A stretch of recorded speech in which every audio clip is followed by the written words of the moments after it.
Ladies and gentlemen, we hit it, we quit it, we over. For this is a Fred Lane Productions podcast.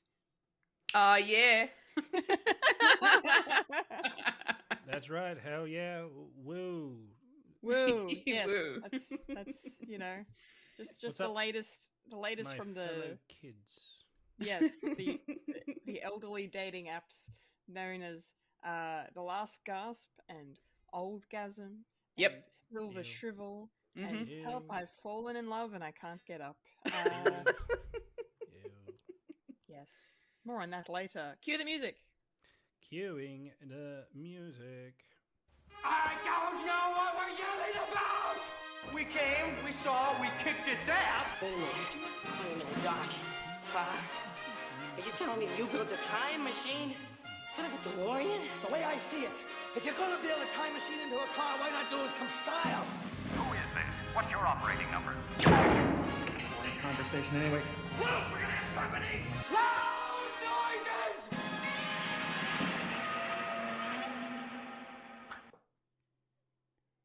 Woo! Hello. Hello. Hello. I'm a Kendall Richardson. I'm a Fulya, I can't tell much. And I travel through time, but I'm still tired of Michael Lister. Ooh, daylight savings. What a killer. Oh, all of us. Yeah, we lost an hour and we're in the future. Them's the breaks of time travel. Yes. We lost some time, but we gained some friends. Did we? I don't know. I don't have any friends. Aw. Aww. My on brain now. is not working. Never mind about me. I'm just Oh. fishing for compliments. Arr. Yes. Well, you're fine. wonderful, Mike. So Yes, you are. There's your compliment. Don't patronize me. I need to balance it out. You need to balance it out. It's the good with the bad. It's totally fine. Welcome to the show, everyone. Thanks for joining us. If you're listening, if you're watching, hello. Let's get into the show without any further ado. Fulya, please. Yes. Through your weekly watchings. Thank you. My weekly watchings. Oh yeah. So I'm just gonna touch on one of them because it's not something that I really want to dabble too long into. I'm just gonna mention the title, what it's about. It's a bit of a saucy, very spicy kind of a show that's on Disney Plus at the moment. Oh, do tell. It has one David Tennant in it, and it's called Rivals, and it's a drama series, and it's actually really good.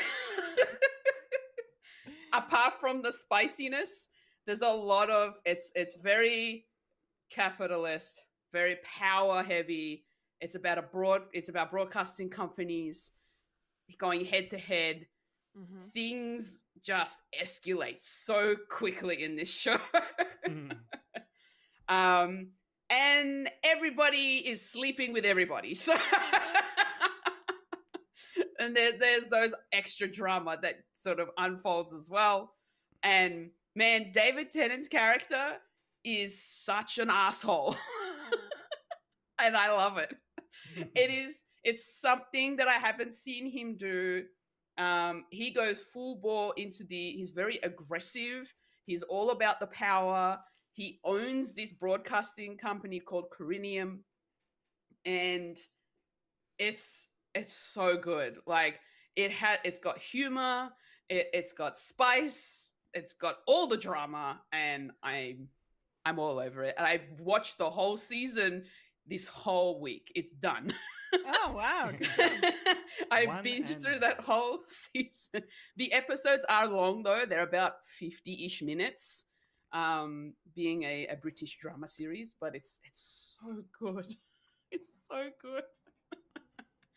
I love it. Yeah, and there's a cliffhanger for the season finale, and I really hope it gets renewed for a season 2. I really, really hope it does. But for those of you who know what Rivals is, don't judge me. It's a good show. Never judge. No. I'm watching it for the drama, I swear. But a couple of other things that I have watched this week that I will talk about, and they're movies. And one of which I had on my watch list when we spoke about John Candy a few shows ago. few episodes ago.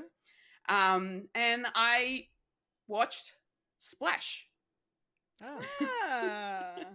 The Tom Hanks movie where his character falls in love with a mermaid that barely speaks English until she finally finds human television and learns English like that. Which is like crazy. Yeah. I liked this movie. It was really sweet. I just whoa, who's the what was his name that did the oh my gosh, now I need to check because the antagonist, supposedly the scientist of Splash, he was pissing me. Oh, Eugene Levy. Because he's the scientist in this movie, and that surprised me. I'm like, oh, it's nice to see a young Eugene Levy here. So it was really cool. Yeah, he was just like, he's all about trying to find this mermaid, and he's like, oh my gosh, they do exist. And then he finds out that she makes it onto land and all that sort of thing, and he's trying to find a way to expose her. But the whole backstory for Tom Hanks's character was whose name was Alan. He ends up like he got saved by a mermaid when he was a young boy, when he fell into the ocean one day, and the mermaid saves him, and then like decades later she's back and she's out to find Alan because she's fallen in love with him. That's right. And then Alan was just so shocked because he was the type of person he's currently like he's like the manager of this factory that, that brings in fruit and then sells it out to, greengrocers and all that sort of stuff. And John Candy, who's Alan's brother, plays Freddie. And Freddie is very lazy and just is all about trying to hook up with women and showing off how much money he has. And Alan's just like, no, I'm here. I need to do my job. I'm doing it right. And he is a very hard worker. And it was just it was a wonderful kind of like little trip down memory lane and just watching something that was a period piece essentially for me now. It's like back in the 80s. Yeah. But it was good fun. I enjoyed what I saw of this movie. It was really sweet. It was a little rom-com and I liked it. And the other movie that I want to mention is something that you are all going to go gaga about because it's been I've been meaning to watch this for a while. It's got Lady Gaga in it. No, it doesn't have Lady Gaga in it, no. Sin City 2. I watched on Blu-ray, because I don't think it's on a streaming service, Spaceballs. Nice. I finally watched Spaceballs, another movie with John Candy in it. And I don't understand why I never watched it a long time ago. But now that I know like so many different sci-fi movie references, I appreciate it more now than I probably would have if I did watch it a long time ago. So so much fun. The humor is amazing. I love Barf. Yeah. Although the name is a bit on the nose, but Barf is funny. And Barf is very funny. Lone Star, I like Lone Star. He was very cool, very charming. And we had Princess Vespa, who was a bit of a spoiled brat of a princess. I really loved watching George Weiner, Colonel Sanders. I can't believe the name is Colonel Sanders. And then the reference they make to chicken. What's the matter, Colonel Sanders? Chicken? Yeah. And Rick Moranis' dark helmet. Far out, that freaking helmet just cracked me up every time. But Mel Brooks, man, holy crap. This movie is absolutely hilarious. I had a lot of fun watching. Very entertaining movie. Just what a spoof. Just, referencing all of the Star Wars and the Star Trek and the Planet of the Apes and just all these different sci-fi movies and shows. Just had me like, I had a smile on my face from start to finish. Like I couldn't stop being so happy to understand all these different references that are coming through. Literally making like, there was some fourth wall breaks here and there. There a lot of IP placement as well. It's just product placements, yeah. And I'm like, I could not handle it. It was so good though. I just had so much fun watching this movie. The what was Mel Brooks' character? The yogurt. The yogurt. Oh my gosh, that he must have went all out with all that makeup. Like it's just sort of like very bronzy green kind of sort of body paint and face paint, and just very sparkly too. And their version of the Jawas, I don't know what they're called in the movie. Ding dinks. Ding dinks. Wearing bronze like sparkly robes, and it's so funny. I had a lot of fun with Spaceballs, and I'm glad I bought it on Blu-ray. So now I have it forever. And then I went back and because the Blu-ray had some special features in it, it had a featurette. I watched the Spaceballs documentary, which was also really cool. Straight after that. So I learned a little bit more about the behind the scenes of what was going on with everything, and how they wanted, so John Candy said that he wanted to have like a dog face, but Mel Brooks is just like, no, we hired this guy for him because he's funny and we want to see his face. So they decided to just go with the ears and just a patch on his eye, which it still worked. Like that face makeup looked really cute. It did make him look very much like, a dog, but in human form, kind of. So it worked for the time. As you would say, a persona. A what? A persona? Well, there you go. I'm not a secret fairy.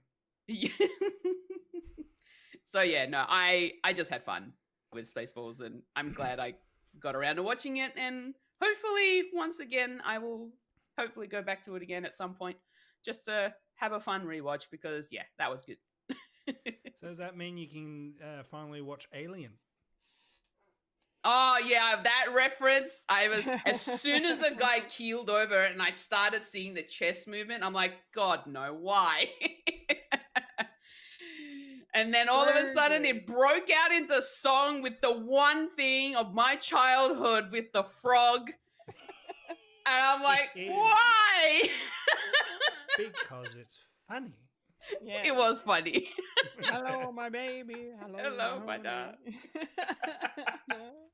So good. Can I just comment quickly on that? Is one of my favorite things in Spaceballs is the fact that they got John Hurt to come back and do that again in a spoof context. Fucking amazing. Because he actually worked with Mel Brooks because of The Elephant Man. Oh, true. Yeah. Okay. Yeah, because Mel Brooks actually produced it. That movie, and so it's like, hey, I want to do Alien. Do you want to do this? It's like, yeah, sure.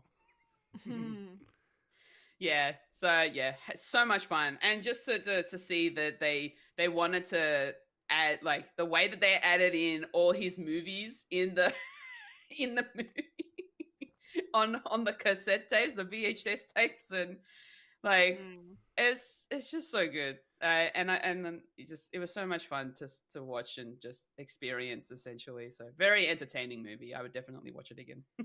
Yeah, I actually saw a Nice. TikTok of someone said they missed the greatest opportunity for Spaceballs 2 of actually filming it in secret and then releasing it before the movie comes out. Yeah. That reference killed me. It's like, wait a minute. We already have it out. We're still filming the movie. Yeah.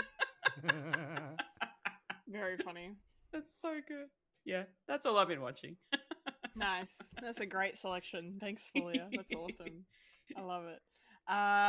Mike, what about you? What have you been watching this week? Hello. Yes. Yeah. Well, this week, me and the wife have been watching a lot of stuff together. One of which is the new Monster TV show with Ed Grimes. We've only seen the first 3 episodes because they're an hour long and we can only watch it until the kids go to bed. So, but later on tonight we'll be watching another one. Yay! Probably, I'm actually quite surprised of because the promotion of the thing is from the story that spawned different horror stuff, and I really like the posters that came out of. One was Psycho, one was Texas Chainsaw Massacre, and Silence of the Lambs and all that. But I didn't expect them to lean in more into that because I figured there's not really much stuff that you can do with that story because it happened like a very long time ago, like on the cusp of World War II. So it was actually that sort of middle America sort of setting, and there wasn't really much material you can actually draw upon to actually make it a full on series. So they're actually having going back and forth of like the first episode was all about his life in a nutshell and what his life was like, and the second one was more akin to going through like the production of Psycho, which I didn't expect that they actually deal with that, and how it's juxtaposition of his life with the story of Psycho. And I thought that's cool because there's a movie that came out not too long ago called Hitchcock that had Helen Mirren in it, and I was going to say Anthony Mackie, but that's not right. No. I'm trying to think. Sorry, I'm stumbling. Anthony Hopkins as Alfred Hitchcock, and that goes through the production of Psycho and how it was. So I knew that sort of little tidbit. And if you're a fan of like horror cinema, you know one or two like bits of production law when it comes to Psycho, especially if you've done a media course. Like that was like the movie to actually study and analyze it on. It only takes, I think it was 28 scene cuts in the shower scene of how they actually filmed that to get away with it being as graphic as it can without showing too much and all that stuff. And that was great of having it continuation. And then probably my favorite episode so far is probably episode 3, and it involves him being with he has a love interest, it's real life, but his partner that he proposed to was worried about being a family man, being a father and all that. And the suggestion was, well, why don't you try being a babysitter? And then he tried to be a babysitter, was terrible at his job because he scared the kids, and so the original babysitter comes back to be the babysitter, and he gets pissed off and kidnaps her. And what I really enjoyed was it was moving the decade along, because it's all about slasher movies, and like Psycho was like the original slasher movie, but it's moving on in decades, so it's now in like the 70s, and they actually touch upon like bits and pieces of Texas Chainsaw Massacre when it came out in the 70s. And what was really great was they filmed it like the Babysitter is Dead sort of slasher movie where he's sort of stalking her, and they actually do like little references of Halloween as well, which I was going, it's the shape, he does the thing, and yeah, so I'm enjoying it, like being a nutball when it comes to this, and my wife likes it because she likes true crime and all that. So we're sort of both worlds sort of coming together. So yeah, this is great. That's cool. Because I'm not a big fan of like real life sort of stuff. I like my whimsical and made up stuff with a little touch of humanity like chucked in. Yeah, so that's really good. So we're halfway done, and who knows what happens at the end? Spoiler alert. He gets caught. It's real life. What can you do? Yeah, that we watched a movie. It's a bit of a long way of going around talking about why we watched this movie. Me and the wife were sort of talking about like, do you remember the Australian classified ads when it comes to movies? Like, and the ad that came out, I think it was like the early 90s. It must have been the early 90s of the family in the video shop, and they're watching like the preview TV stuff. We were talking about that, and it's like we're trying to pick like what the movies were referencing in that, and one of them was the last one that was rated R. We just knew it was Madonna and Frank, because she mentions like a character called Frank, and we tried to work backwards. I said, we found it. It's called Body of Evidence, 1992, and it had William Dafoe in it, which is cool. Terrible movie. We watched it. It's essentially a vehicle for Madonna, because it was around about that time that people thought, she's famous, put her in the movies. And this was basically skin. Essentially, it's porn before it was viable to actually get it. So there's a lot of sex in it, very sex depictions, and I suppose that was the most thing going for it, because Madonna is not that strong of an actor, and it was a courtroom drama, and it's sort of it's interesting. I was just watch it for the historical aspect of it, because it's very time capsule-y of it could only happen at this certain time of basically this woman is framed, not really framed, but she's blamed for the murder of the person that she was sleeping with, which is a rich old guy, and essentially they're trying to make the case that she had sex with him to get his money or something like that. So they're doing the Anna Nicole Smith sort of thing where she sexed him to death, right? Because he had a heart attack. Mm-hmm. So wow.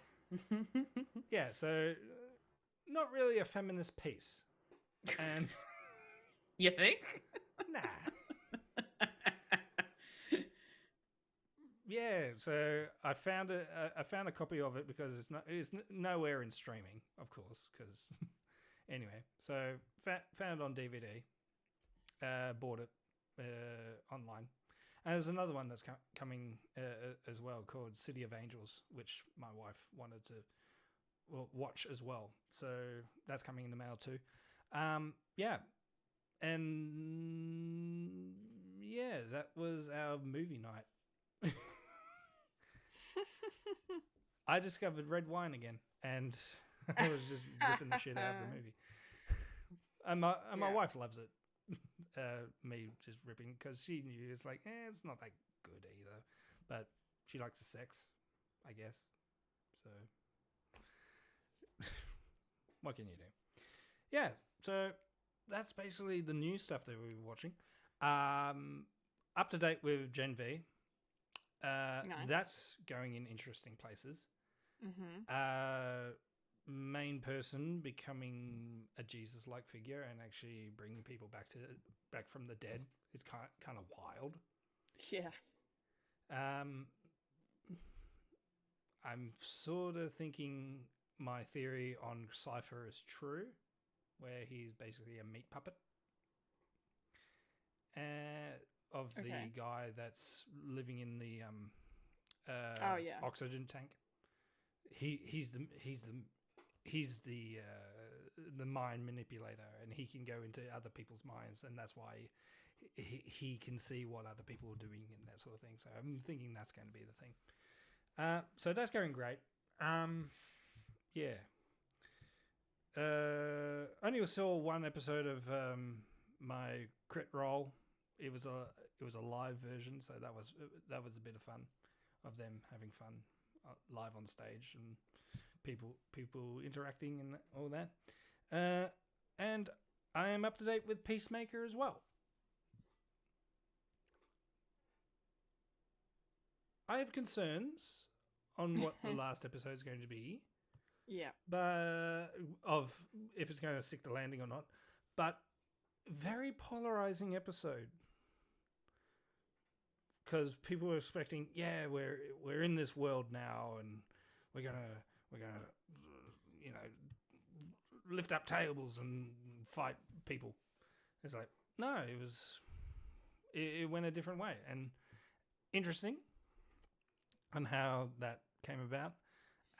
But some of the best acting that I've seen John Cena do, and I'm on the bandwagon saying, where is his Emmy? And he needs it now. So that's a bit. So yeah, that's fun. Theories. They're going to be dimension hopping in the next episode. For what? I don't know. Yeah. So it's all up in the air of what's going to happen. So I'm happy that I don't know what's going to happen to these characters or what's going to happen, which is the best place for it to happen. Yes. Yeah, so that's basically my week of watchings. What about you, Kendall? What have you been watching? Yes. Well, yeah, similar to you, Mike. Peacemaker, penultimate episode of season 2. We're near the end already. It feels like it's come around so fast. So far I'm having 2 issues with Peacemaker. One, the episodes are too short. They're like half an hour at this point, 35 minutes maybe. I don't know. Weird choice. And then just I'm hoping the finale will, I don't know, add something to this whole thing, because like as this has been a good season insofar as, like John Cena, you said, it's definitely broadened his range as an actor. Fantastic performance in this episode, as you said as well. But I'm thinking about, and I'm comparing it to season 1. I'm like, I feel like season 1 had a better story. I don't know.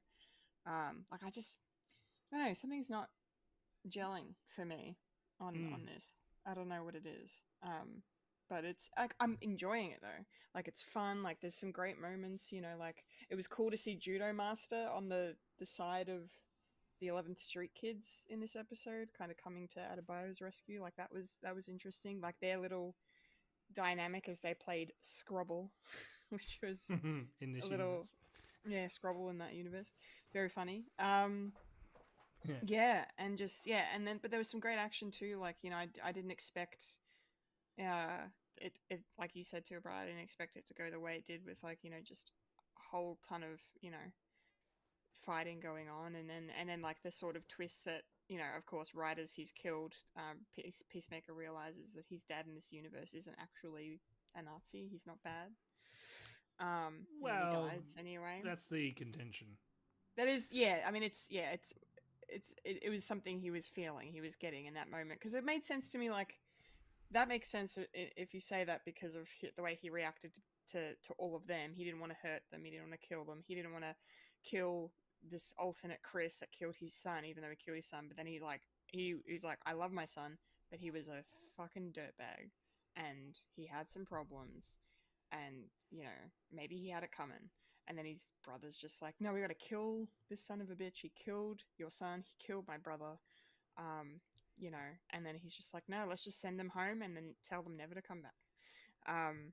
So I kind of liked that a lot, because, you know, Robert Patrick plays a lot of villains, and it's always nice to see him play someone a bit softer.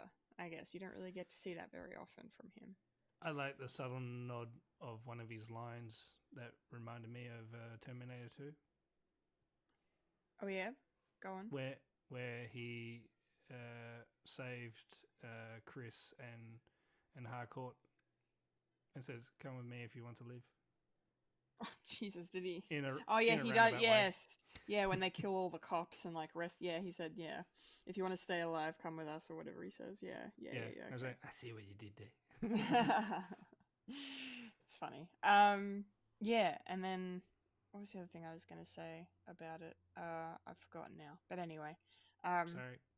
No, it's fine. It's okay. I sidetracked. You did sidetrack, but that's cool. This is the podcast of sidetracking, so it's on brand.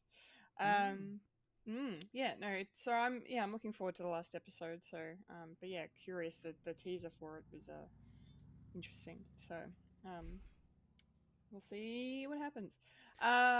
Sorry, and more connections to Superman as well. So Fulya, you need to go see it.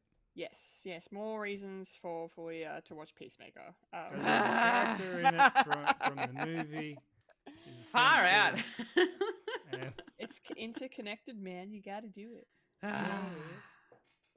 It's a very come on. It's a young cinematic universe now, so get in while it's not mind-bogglingly complex.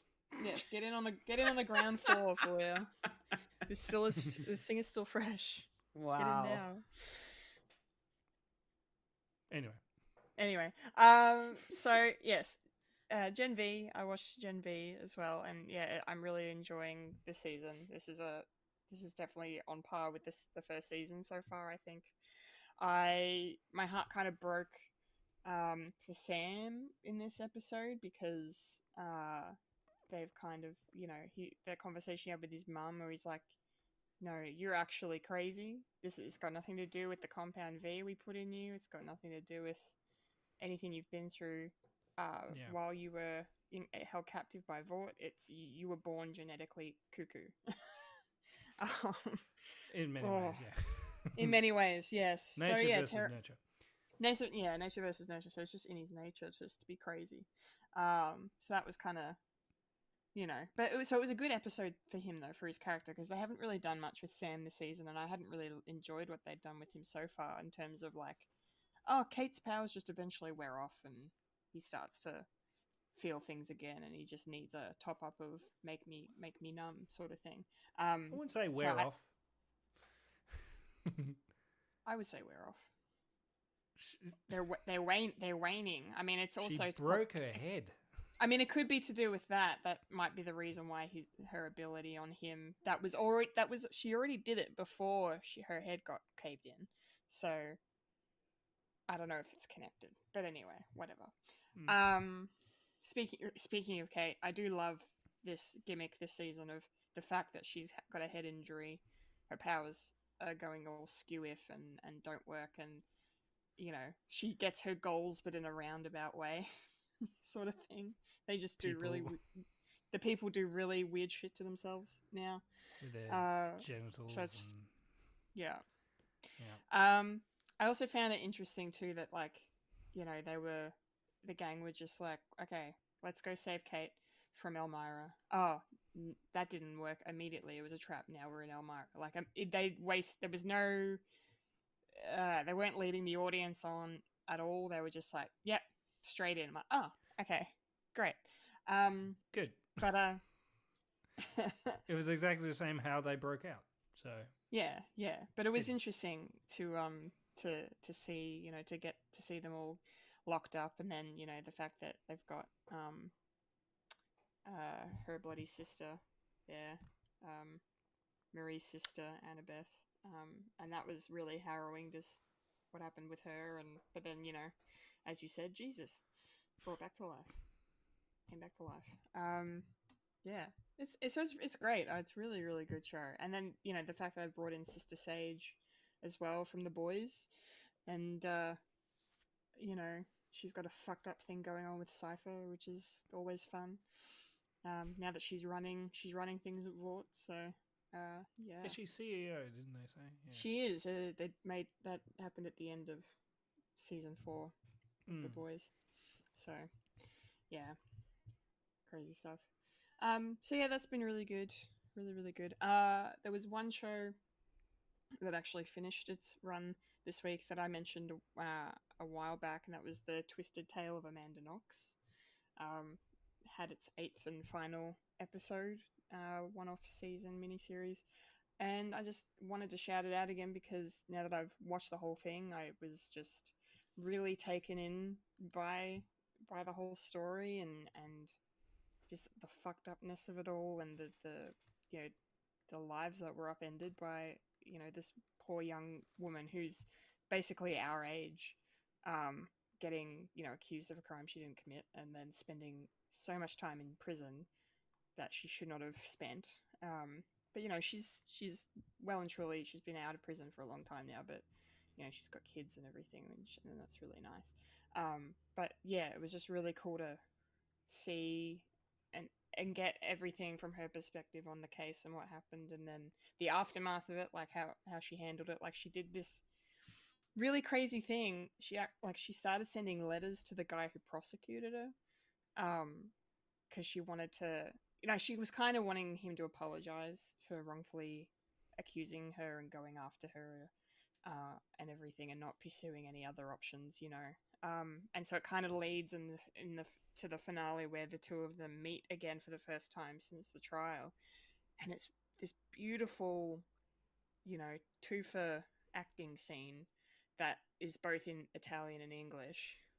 Like, it's bookended in Italian, and then they, using, you know, TV magic, they transition into English, and it was just amazing. Just the two of them playing off each other was just really, really good. I really hope, so Grace Van Patten's the actress's name that played Amanda Knox. I really hope she gets some Emmy attention or Golden Globe attention for this. I don't know if she will, but I thought she did a phenomenal job. I don't think I've really seen her in anything, and she was amazing in this role. And yeah, I was blown away. So I really loved watching the show. It's a really tragic story, all around, you know, especially because they made a reference to, like, the fact that in the last episode they mentioned how the guy who was actually turned out potentially did commit the murder, he went to prison, but then he got released. And then in the press, they didn't refer to as the, you know, the woman's killer was set free, or he was set free. It was Amanda Knox's murder case killer thing. Like, it was all mentioned in the media as reference to her. So no matter what this case, it's all just about her, because they kind of, you know, turned her into this evil woman who was like a sexual deviant, and she was not that at all. It was really awful what they did all around. It's just terrible. So don't go to Italy if you are planning on committing crimes, or or might be, you know, I don't know, in a vulnerable position. Or maybe just learn some Italian before you go, because half the reason she ended up in prison is because of the language barrier. So it's just, yeah. I'm on one up on that then. I've learnt my Italian back in high school. Hey, Fulya's gonna be fine in Italy. I'll be fine. You'll be fine.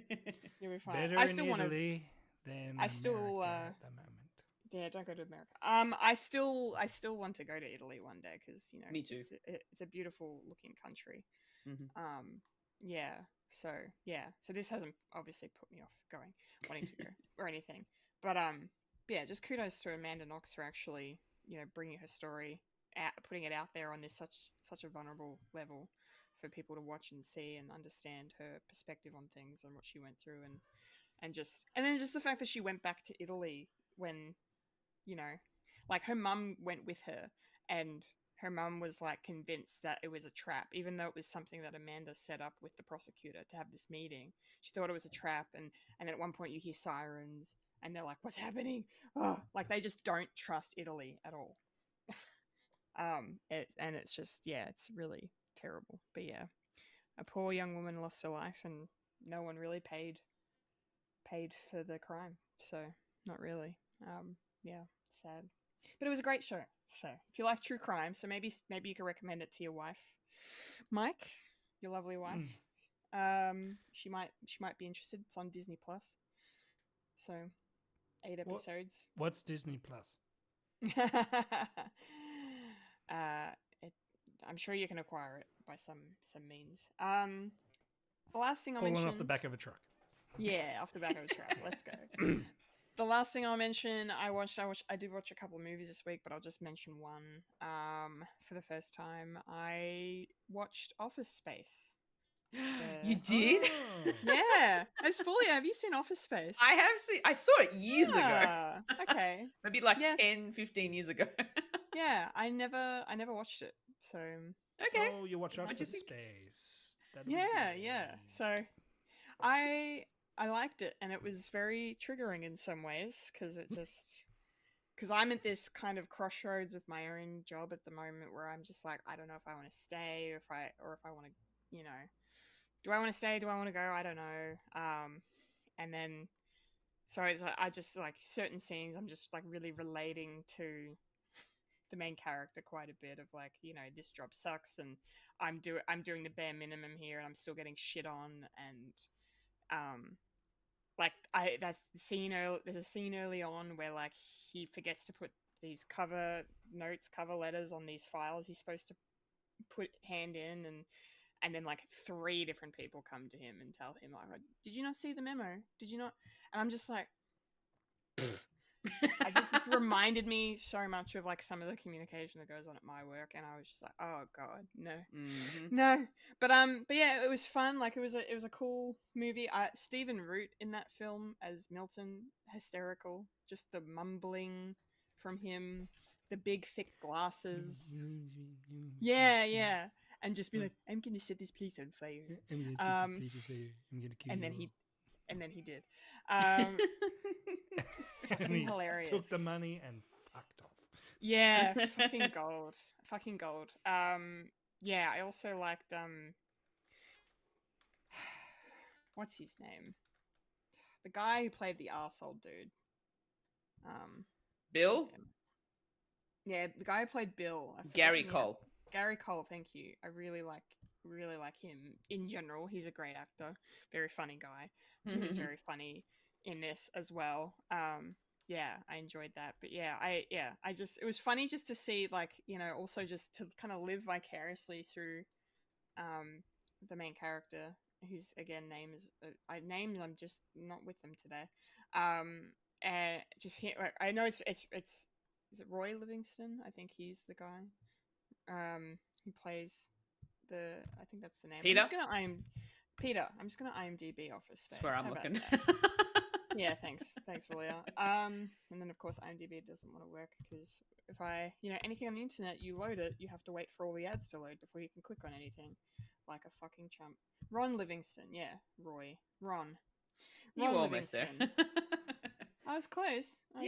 Yeah, he was. No, I really liked the fact that he goes to this like therapy with his, soon to be ex-girlfriend, and then does this like de-stressing sort of hypnotism thing, and then he kind of just gets permanently stuck in, and then he just doesn't give two shits, but he keeps getting promoted at work. And I was like, that's not going to happen in real life, but I don't care. I'm enjoying this. This is nice. Just to like, I wish I could care less and just not stress so much about my job. Like it's such an easy job, and it stresses me out.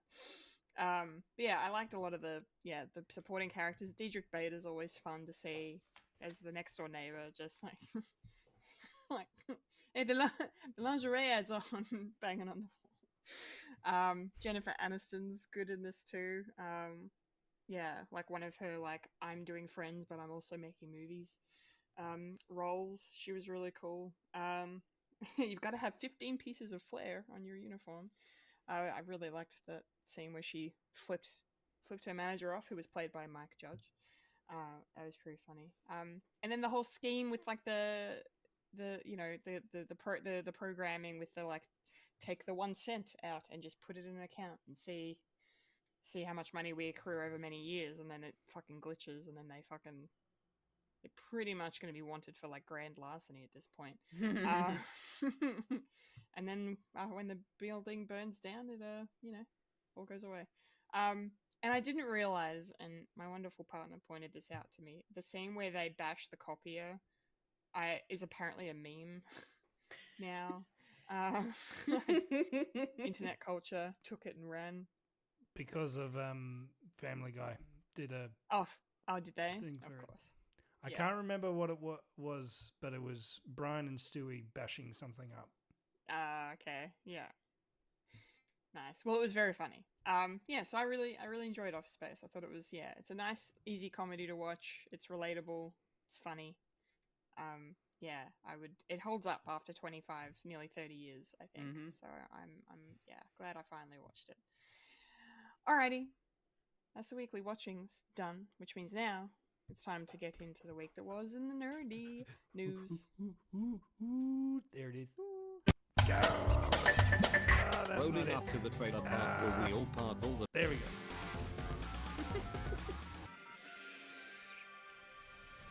This is the news and nerdy news. The nerds that talk about the nerdy news. That is us who talk about the news that is nerdy.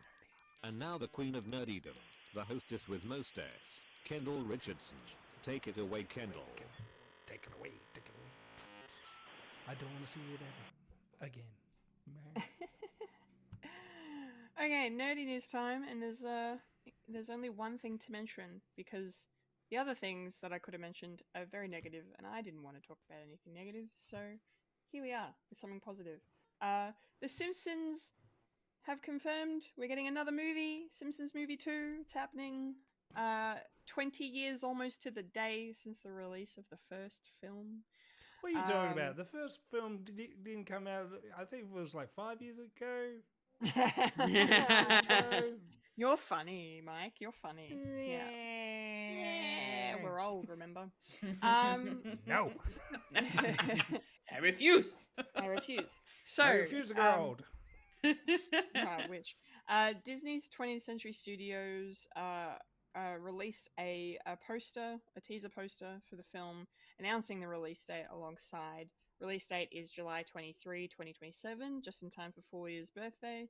That is lovely. And someone else's birthday I know, Mike, that you also know. And yeah, it's your wife's birthday. Yes. Oh, shit. Oh, shit.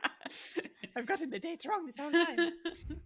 I thought it was a June, not July. Starts with J. So yes, the poster is pretty basic, pretty simple, but it does the job. It does the trick. Homer's coming back for seconds is the tagline, and then we see the iconic Simpsons donut with 2 sprinkles all over it. Only 2? Only 2 sprinkles? Only. The number 2 is sprinkled across this donut multiple times. So a big number 2 is sprinkled upon. Yeah, sure. Yes, so yeah, it's got that, and it's got the release date as Homer grabs the donut. They haven't said what it's going to be about yet. It's also coming out, I believe this. It'll be before The Simpsons reaches its 40th season, that'll be happening in 2028, I think, 2029. That's crazy. Yeah, I know. I can't believe it's still going. I honestly would think.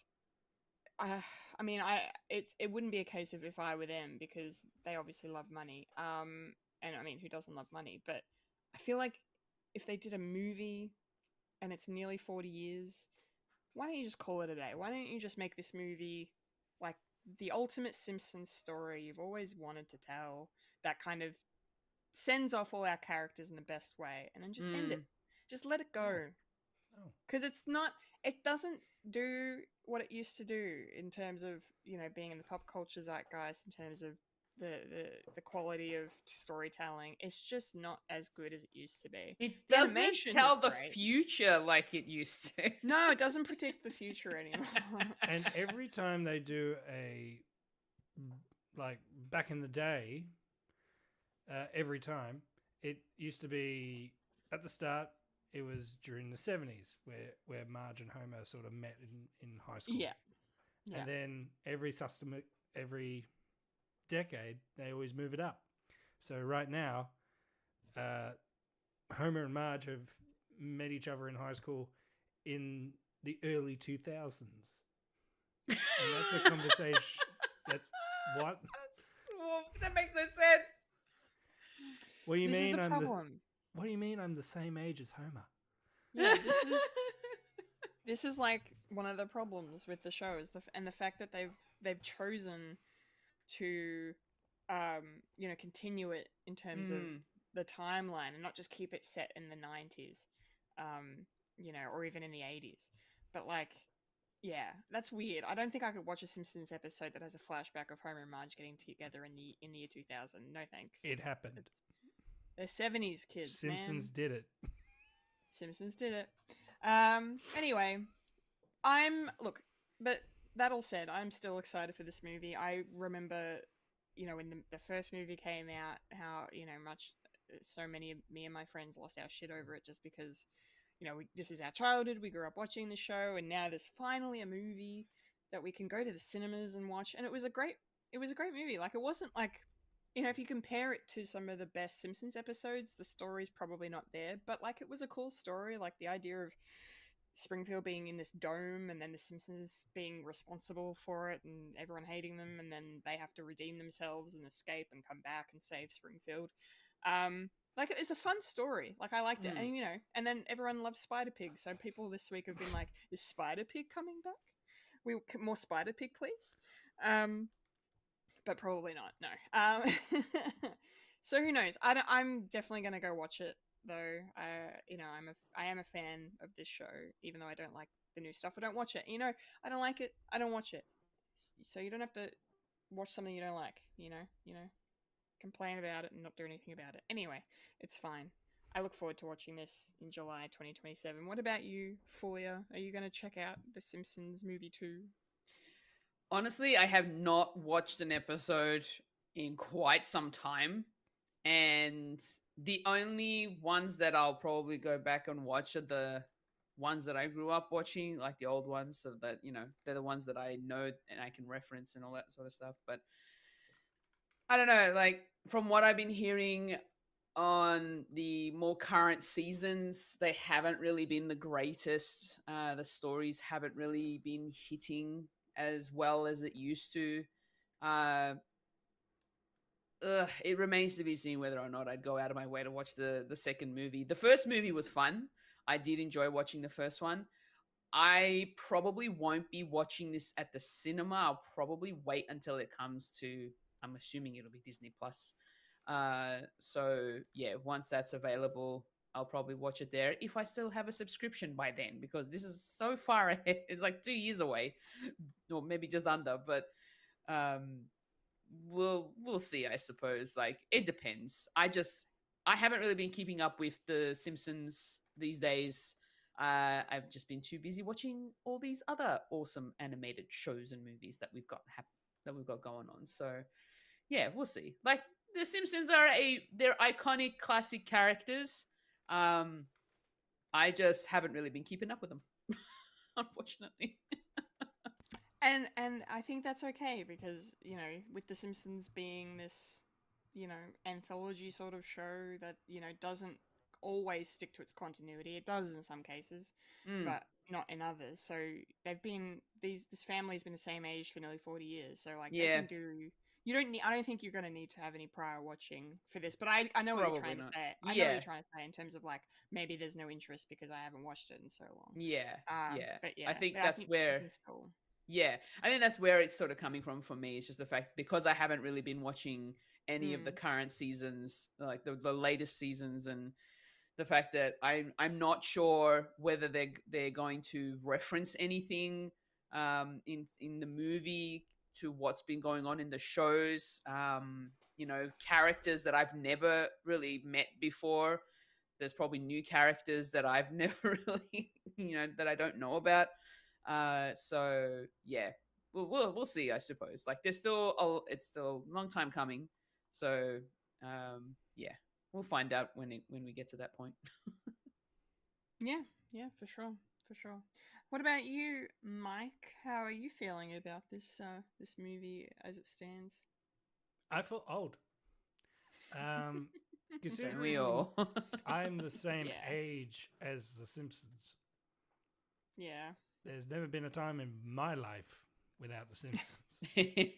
yeah, I wasn't allowed to watch it as a kid, so every episode of The Simpsons that I watch is like I have no nostalgic feeling towards it, but I do appreciate the effect that it had with modern zeitgeist sort of stuff. Like, yeah, Simpsons did it and all that. But I will say, last year I watched a newer episode that was titled The Simpsons Final Series Finale, which was Bart's birthday. And I think it was really good for what it was. It was essentially, what if the simulation of a AI episode was made and it was Bart's birthday, where he turned 12 because he's always been 11. And so yeah, I think that one's pretty good because it was very self-referential and in a nice way of saying this is being ridiculous and all that. So you could see that as the final episode. It was kind of like a Treehouse of Horror, which I usually try and do a marathon of that every now and again, especially because it's October now. It's Halloween, hey! And I've been having a look at the roster that there's a the next episode of The Simpsons that's going to be released is another Treehouse of Horror. 36. So there's 36 of them. That's too many. That's way too many. You do know you've done it for too long that now House of Horror, Treehouse of Horror, can be considered as a season long. yeah. Yeah. Or even then some. I think an average episode season is like 23. So they've gone past that and continue on. But with the movie,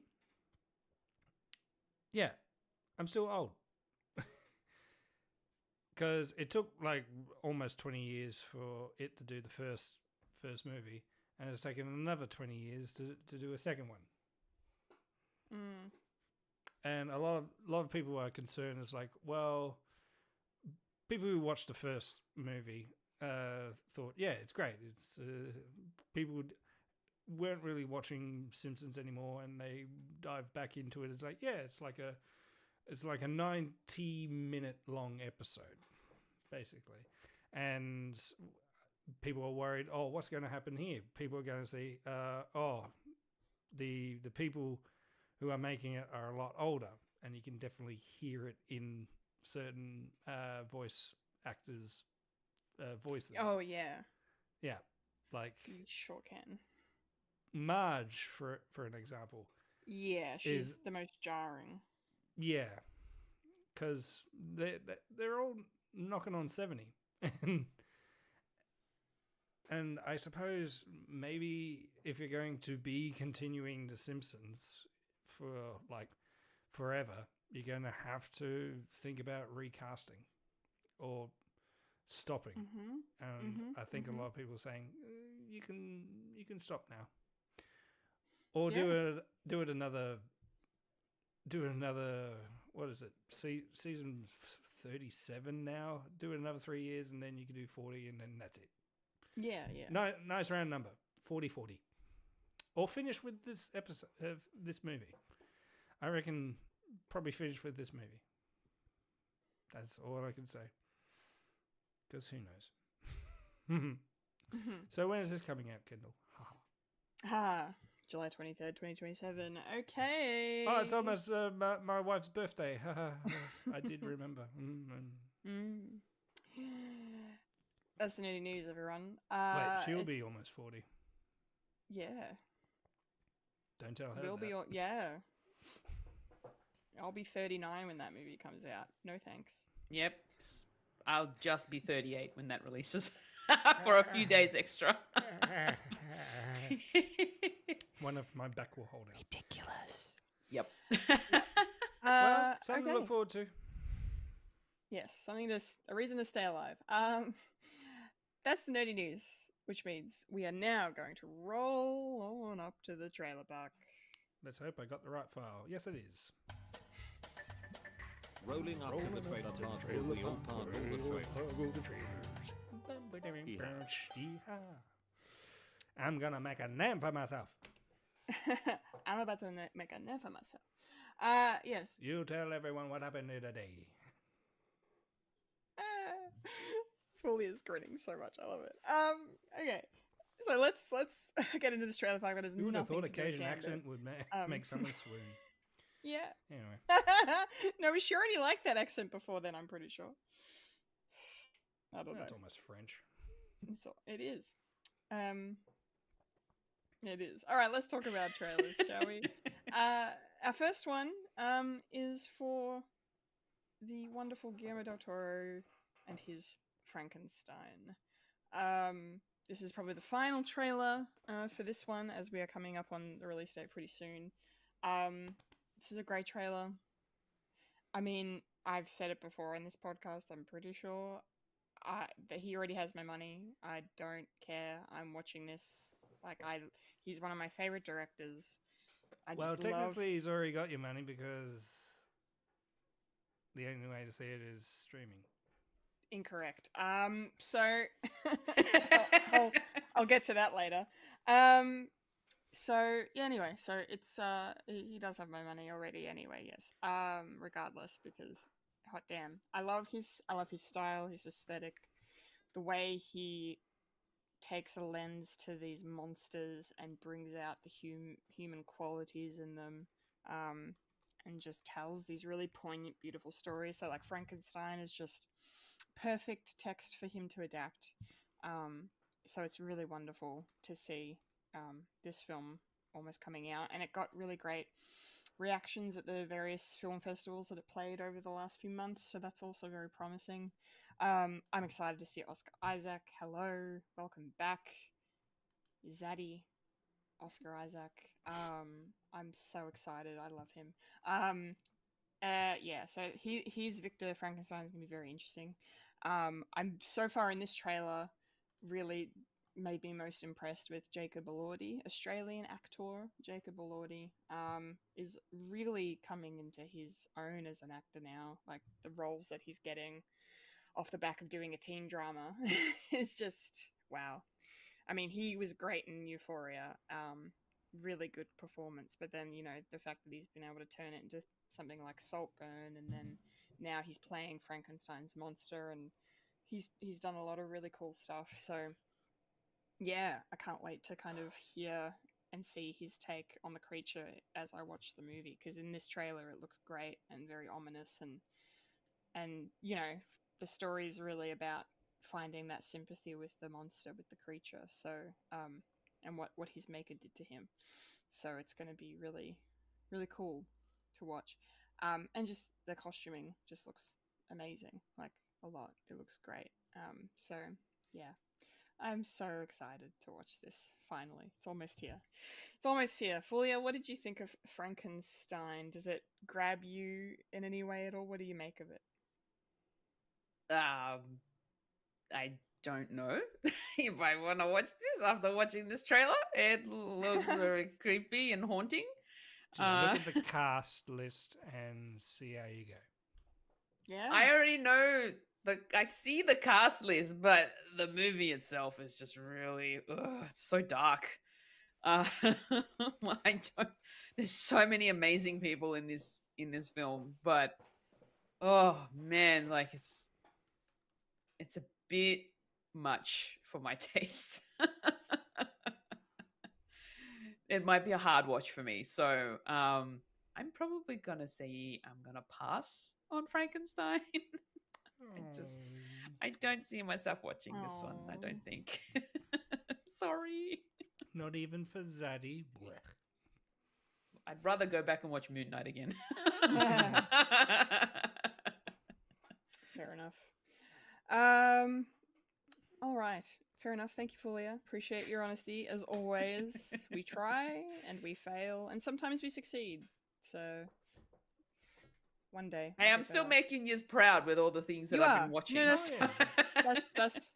that's what I'm hinting at. Yes. Proud. Yes.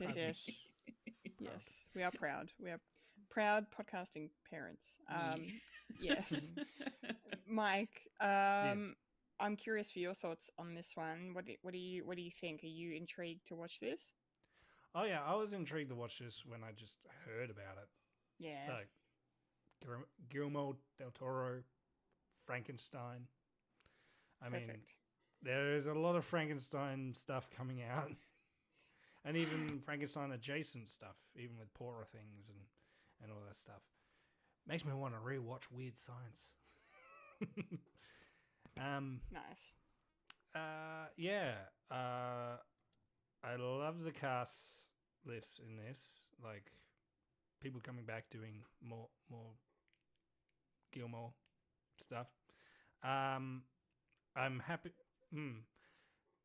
Fulya, did you know Mel Brooks did a parody of Frankenstein? Young Frankenstein? Yes. I saw the cover in Spaceballs. Yeah. You need to watch Young Frankenstein if you haven't seen it. Yeah. I have not seen it. Because if you like Spaceballs, you will definitely enjoy Young Frankenstein, and it's probably my favorite Mel Brooks film, I think. No. It's my favorite Mel Brooks film. You can't take it away. You can't take it away. Okay, it's Mike's favorite, but it's also mine. So. It can be everyone's favorite. Yeah. No. Yeah.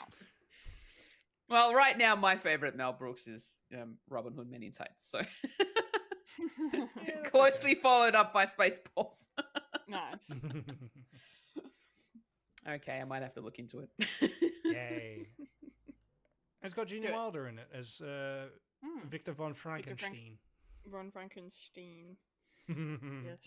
Yes. Willy Wonka himself. Yes. I wasn't going to watch this trailer when it came out. I was like, I don't need to see it. I just want to go in like fresh eyes and like seeing because I know it's going to be gorfic, like beautifully shot and all that. And this trailer did not disappoint. It's absolutely beautiful to see. I love gothic aesthetic.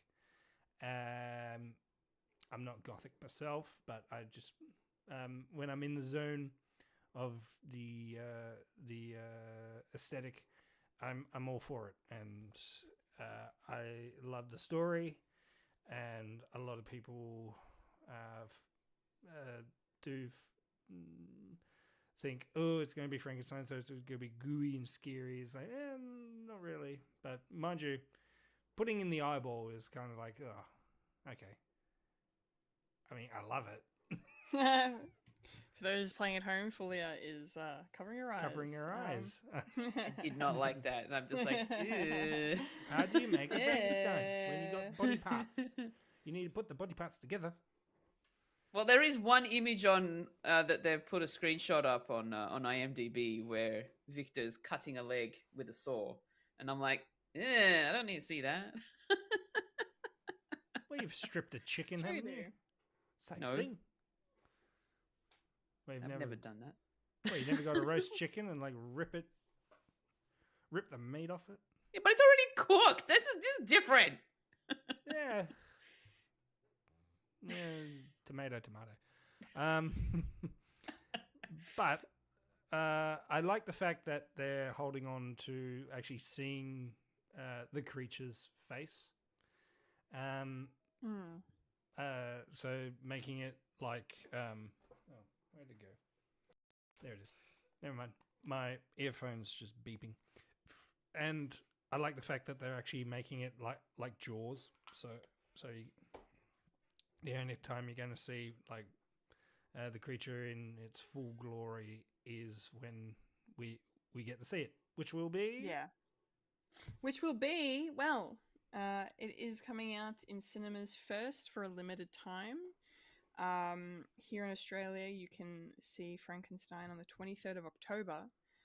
But if you can't make it to the cinemas, or you'd rather pay less money to see it, it's going to be on Netflix from the 7th of November for your viewing pleasure. So yeah, F that. I'm going to watch it in the cinema if I can. yeah, I wanna see it on the big screen. Yeah, need to organize it. The tickets are on sale now, so get around it.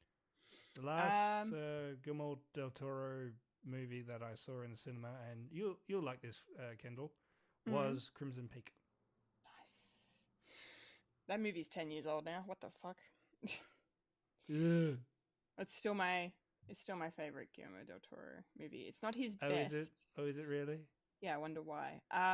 It's not his it's not his best movie. But it's That's my Hellboy. favorite. So. The second one. The second one. The second one's better. Yeah. Okay, let's move on to our next trailer. This is a teaser trailer. Speaking of Netflix, for an upcoming film. Speaking of book adaptations as well. This is People We Meet on Vacation, starring Emily Bader and Tom Blythe, two British actors playing American. We love to see that.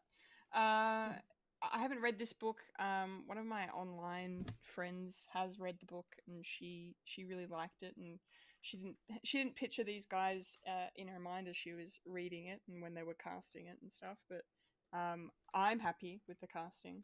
I don't know anything about this though. This is my first interaction with this property. I enjoyed both Tom and Emily's performances in. Tom was in the Ballad of Songbirds and Snakes, the Hunger Games prequel, where he played the young President Snow. He was very good in that. And Emily Bader was in the show My Lady Jane that got cancelled after its first season on Amazon Prime. I loved that show so much. And she was amazing in it. She was the lead character. She got to play Lady Jane Grey, that was based on a book as well, which is also based on a true story. So, highly recommend. But yeah, so it's cool to see these two very talented young actors here leading this thing. And it's a holiday movie, so it's, two friends going on a holiday.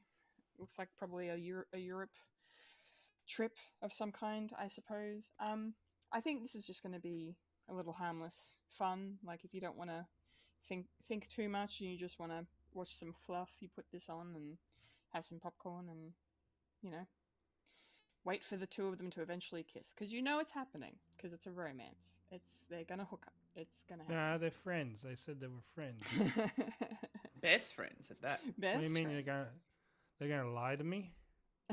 This movie's a lie. This movie's a lie. Yeah, so I don't know if I'm gonna watch this because romance and rom-coms is not like I'm not opposed to them, of course, but it's not my go-to genre. But however, I probably may watch it just for the casting, because like I said, I enjoy both of these actors, and I'm excited to see where their careers go. So, maybe I'll watch it for that reason. Yeah, just a little teaser, very quick teaser. Hopefully it's good. Fulya, what did you think of People We Meet on Vacation?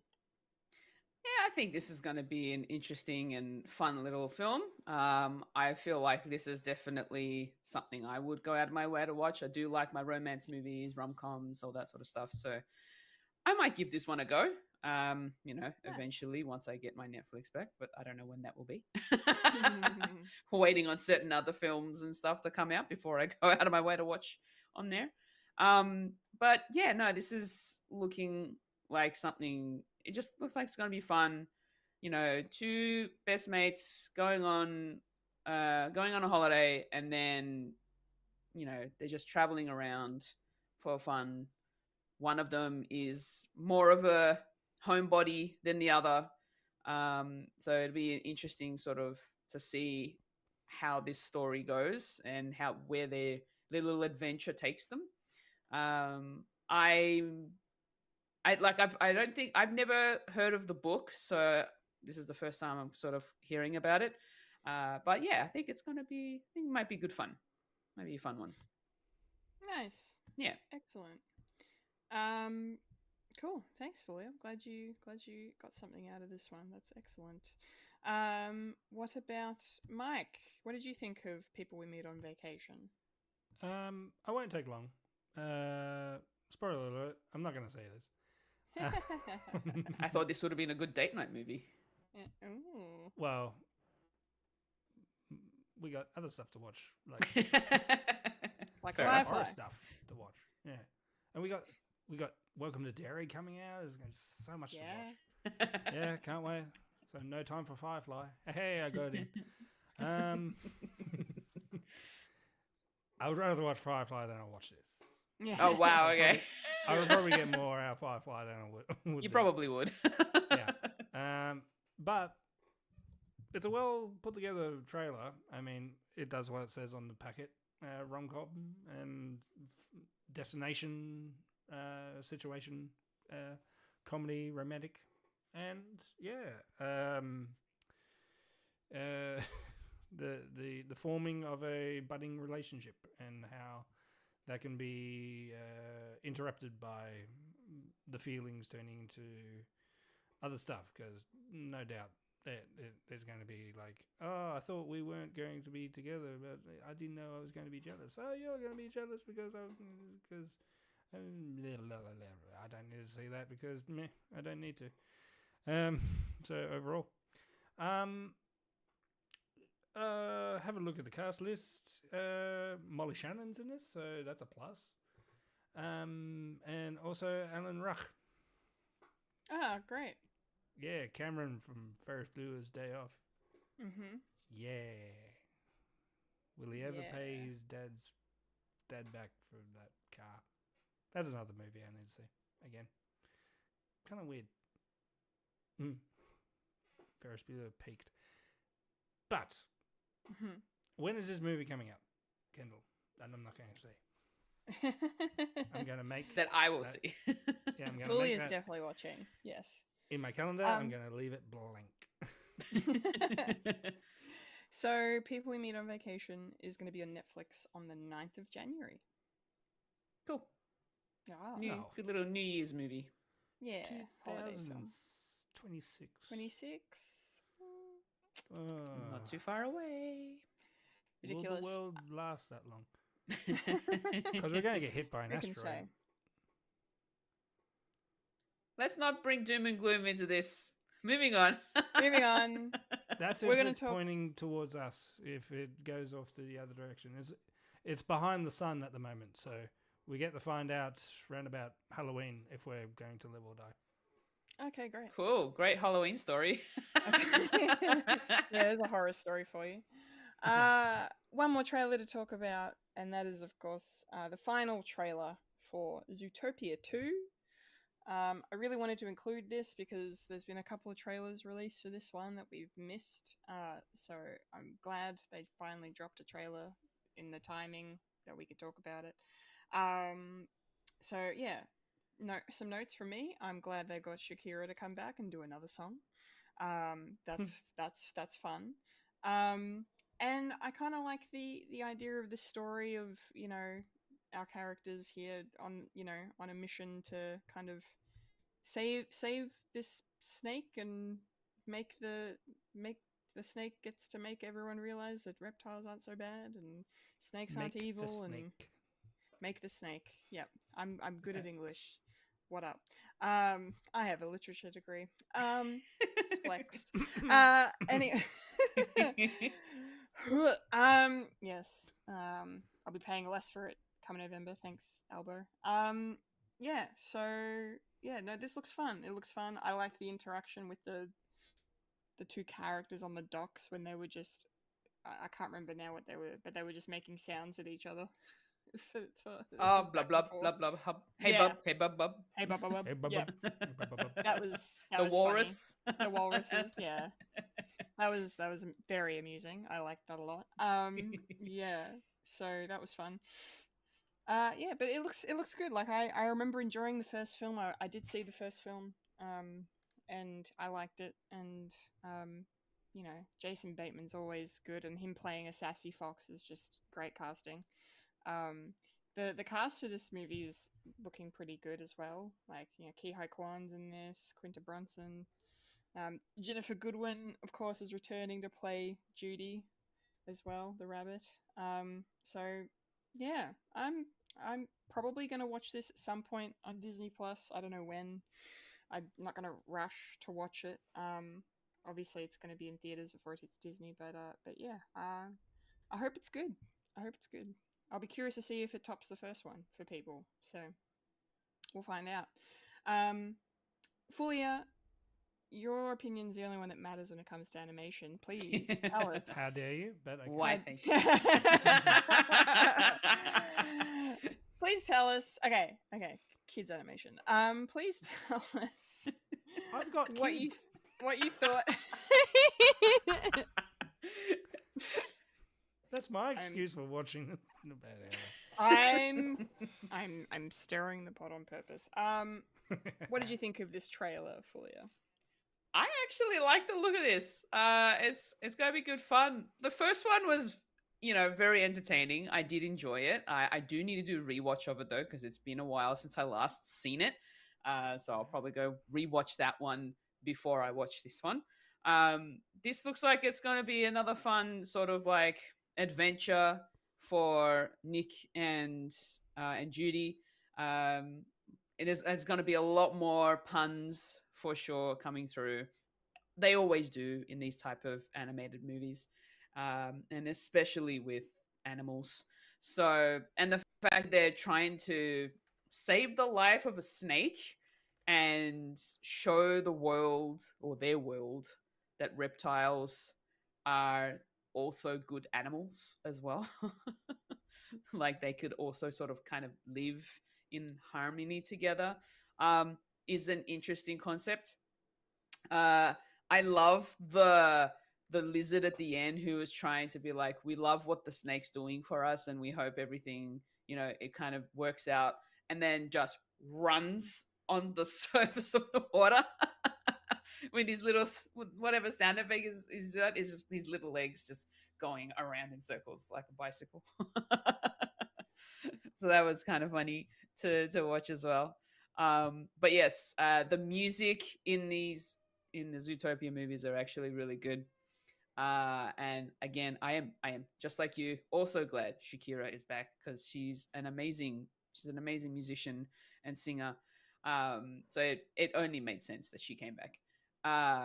Yeah, I like what's funny is I'm not a reptile person. I'm not huge on the reptile side of things when it comes to animals.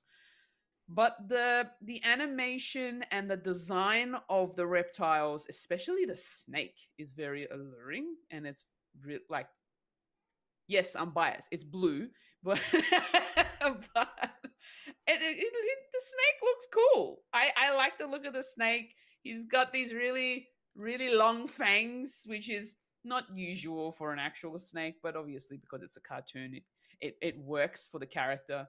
And he kind of looks cute. I don't know. He's a cute looking snake. I can't remember the name of the snake because I'm trying to figure out who the voice actor is. I think it's Macaulay Culkin. I'm not too sure because he's also one of the voice actors in here, and the character he's voicing is called Catrick Linksley. So I'm maybe that's the name of the snake. I don't know. That would be the lynx. The Lynx looking. Oh, the cat. Okay, that would make more sense. Yes, of course. They would go by their animal names. But yeah, I don't know. I'm looking forward to the fun of it all. Just the adventure we're gonna go through in this movie. It's gonna be good fun, seeing Judy and Nick come together and try to, because from the teasers we got in the past, these two have been having issues together, trying to work together because it's not been working out for them. So this particular story is going to take them on that journey to get them to work together. So we'll see how that goes. But I'm looking forward to it. Excellent. I'm very glad to hear. What about Mike? Who just ran away? I know. I'm back. Brilliant. What did you think of Zootopia 2, this trailer? It's really good. And I can't believe it's 10 years ago that the previous one is like, really? Oh my gosh, really? I didn't even think about that. Why? I don't want to think about that. Because it's time. And it's a foul mistress. Mm-hmm. Mysteries. Answer to your question, Gary the Snake is Kiwan Kwan. Ah, that makes more sense. There we go. Yeah. And that's cool, actually. Yeah, and when they said that the subsection of creatures being reptiles that we haven't seen, it got me thinking. Yeah, we haven't seen a reptile. Yeah, we didn't see any in the first one. What? We never got to see any. That makes sense. Well, there you go. Yeah, I did appreciate the previous movie because it's like there is a lot of political stuff in the first one, which opens the door to like kids understanding like segregation and racial profiling. So what's this going to be? Hopefully following along that lines. And also, I'm not sure, but it does have the inkling that the people who made Zootopia, the second one, knows about internet culture, because there is a lot of stuff that's very unsavory between Nick and Judy.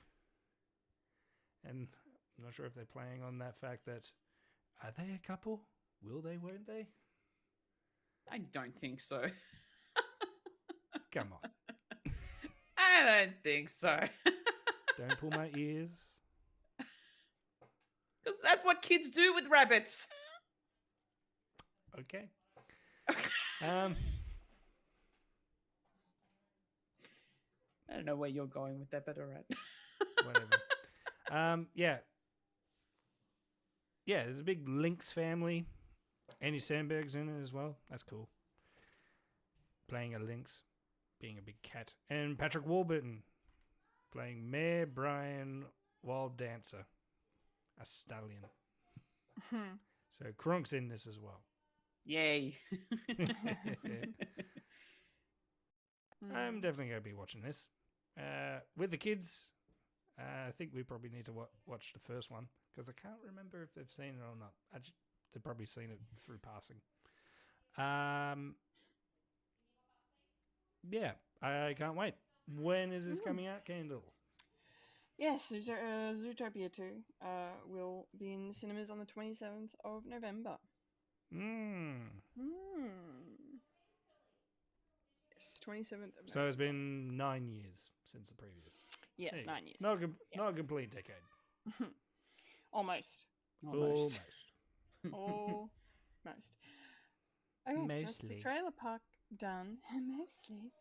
trailer park's done. We're rolling out and getting straight on into the moment, the section, the segment, the part, the place, the spot, the moida in the podcast we like to call. Only popcorn in the culture. The only popcorn in the box. Only popcorn in the culture. Yes, it's popcorn culture time. We are now going to dive into our thoughts on the latest episode of Only Murders in the Building, Season 5, Episode 6, Flatbush. Flatbush.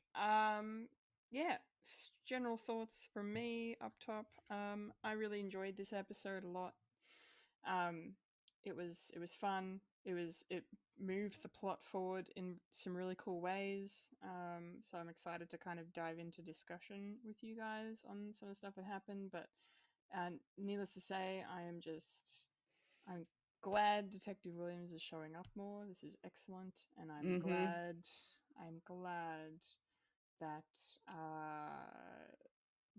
the hatchet has been buried between Mabel and Thea, and I'm glad Meryl Streep is back because she's really nice in the show. I really enjoy her performance, and she has this just natural chemistry with Martin Short, and it was just really beautiful to watch the two of them in this episode. They shared some really lovely scenes, so yeah, I've got lots of thoughts.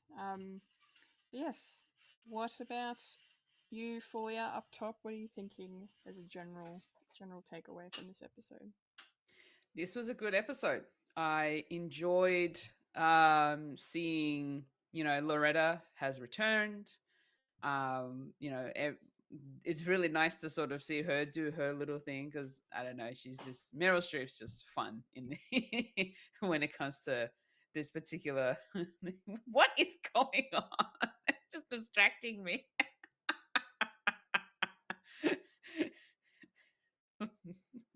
Michael.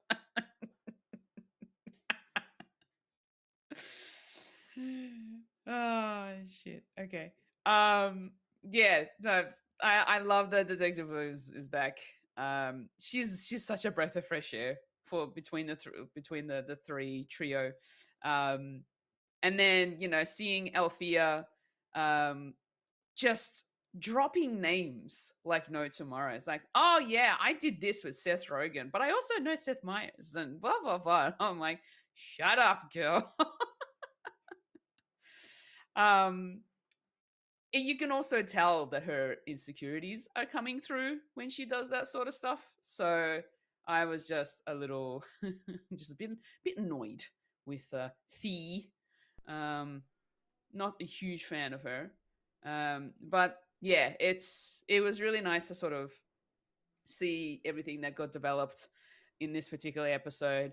We find out that after last week's episode, cliffhanger, thinking the wives were the killers, I'm glad we got that kind of sorted out as to what was going on between those two.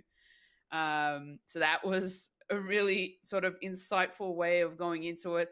And the fact that one of them didn't even know that their husband was murdered, like, hello. Excuse. Okay. This was really cool. But I think what I really enjoyed the most from this particular episode is Mabel finally getting to a point where she talks to Althea about her feelings and then finding out why Althea felt the way that she did and why she's doing everything she's doing and why she moved to the Arconia and all that sort of stuff. So that relationship has been really nice to sort of see them finally bond, I suppose, on something and finally actually bury the hatchets, right? So that was really nice because in previous seasons, Mabel's always had some love interest, right? But this time it's a friendship, and it's relatable. It is very relatable in this particular case. So I'm really glad that they actually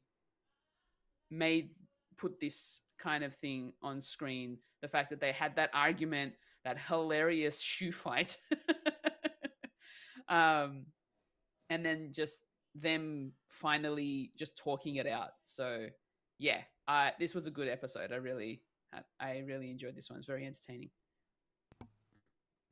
Excellent. Very glad to hear all of that. Mike, what about you? Did you enjoy this episode? What are your initial thoughts? I did enjoy it. And I liked the little detour that we had with Oliver's like past and how that came to be. Because of a little bonding moment with Meryl Streep as well, which is pretty cool. Is a bit concerning because it does mean we're learning a bit too much. Maybe something to do with that. Maybe a death.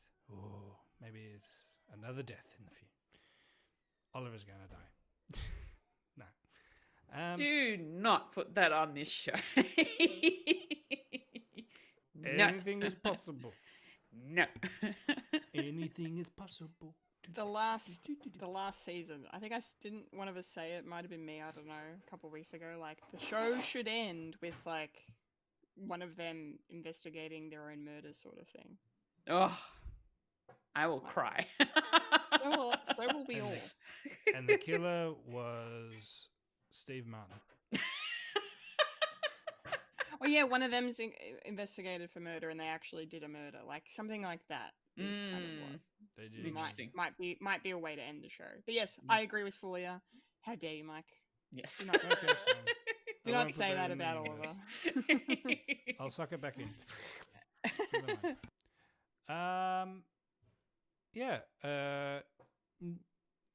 Plodding along. I like the fact that the little subtle red herring at the start of previous episode of the wives, First Wives Club, and then just the saying no, it's all to do with because I sort of had an inkling when the property was up. It's like oh, she's taking the money and tripping off home. It's like no, she's by herself now, so she's going to find something a bit smaller and probably going back to live near family. So I like that fact. Fee is an interesting character.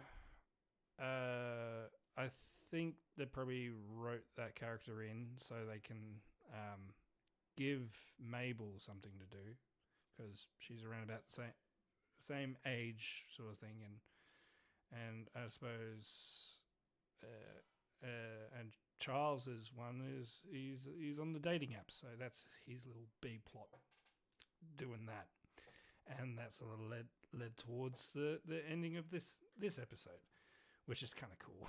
learning what a catfish is. Yeah, all this new stuff to learn when it comes to the internet. Yeah, so overall, I like this episode.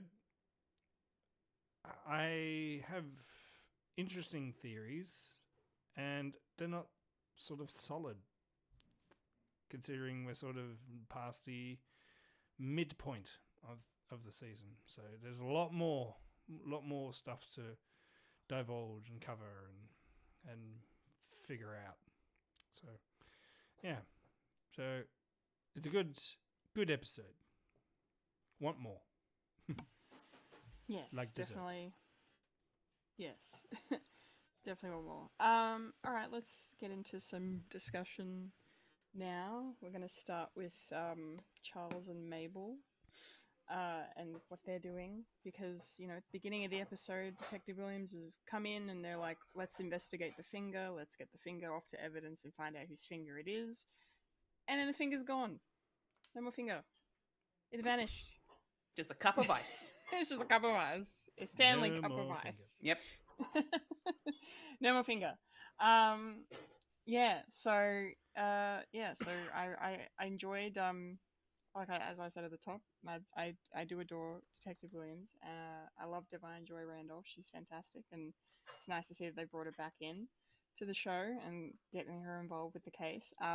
So I really enjoyed like the Charles and Mabel sort of side of the story this week. You know, them being in the Arconia and then using the detective to kind of help them kind of get to the bottom of who might have taken the finger, because, you know, clearly someone broke into Charles's apartment and took it, even though there's no signs of forced entry or anything weird going on, really. But yeah, there was just a lot to really enjoy here. Like, you know, Fulia, you already mentioned, or Mike, you mentioned as well, I think, the whole catfishing situation, which of course the reveal of which we'll leave to the end to talk about.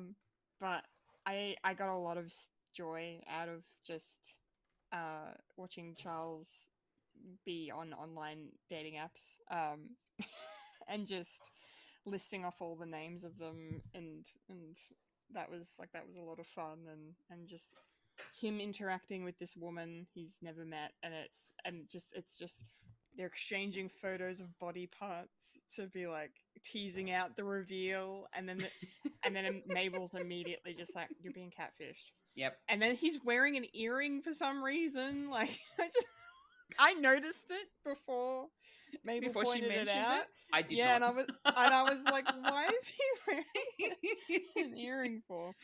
Oh, it's just, yeah. I really think Steve Martin is having a great time so far in this season. He's definitely getting to be a bit, you know, I mean, Charles has always been a bit, you know, funny because, you know, he's an old actor, and he's, you know, trying to catch up with the current tech and lingo with it that the kids are into. But it's just a joy to really watch him. Fulia, what did you think of Charles this episode, and now he's just sort of he's figuring things out. He's finding his way. What did you think of that?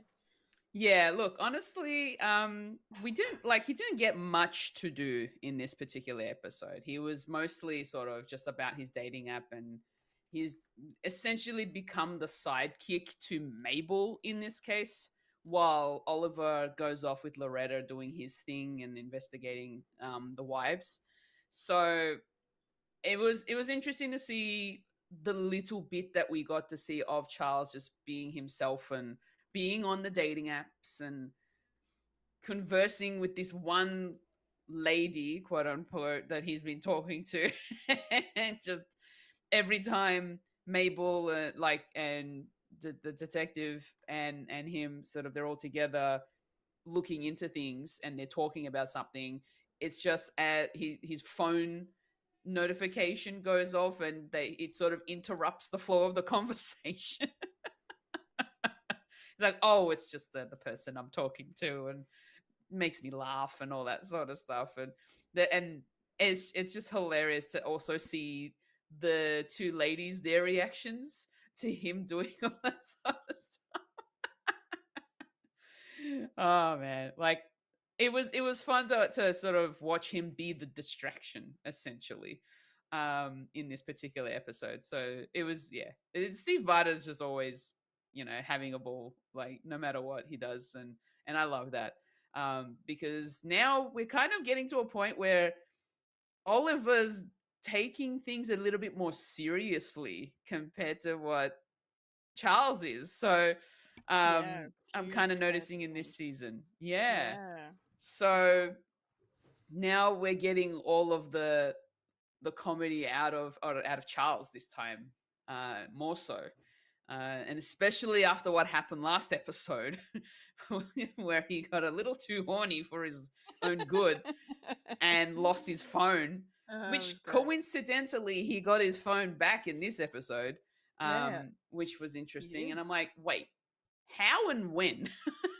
It's like, oh yeah, Sophia just dropped it off. I'm like, that's convenient. And this was before we learned about what happened later on in the episode. So,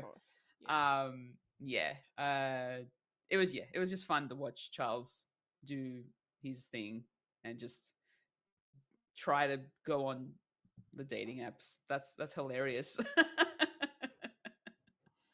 So yeah. That's great.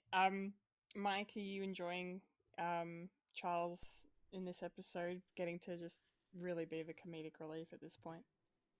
Yeah. I like the fact that it's not too distracting. It's just something that is a bit of a laugh, but it is in many ways integral to the actual investigation, because then we learn that the billionaires are not necessarily in sight, but they're definitely got their fingers in many pies, and I use Oh yeah. term very succinctly and deliberately.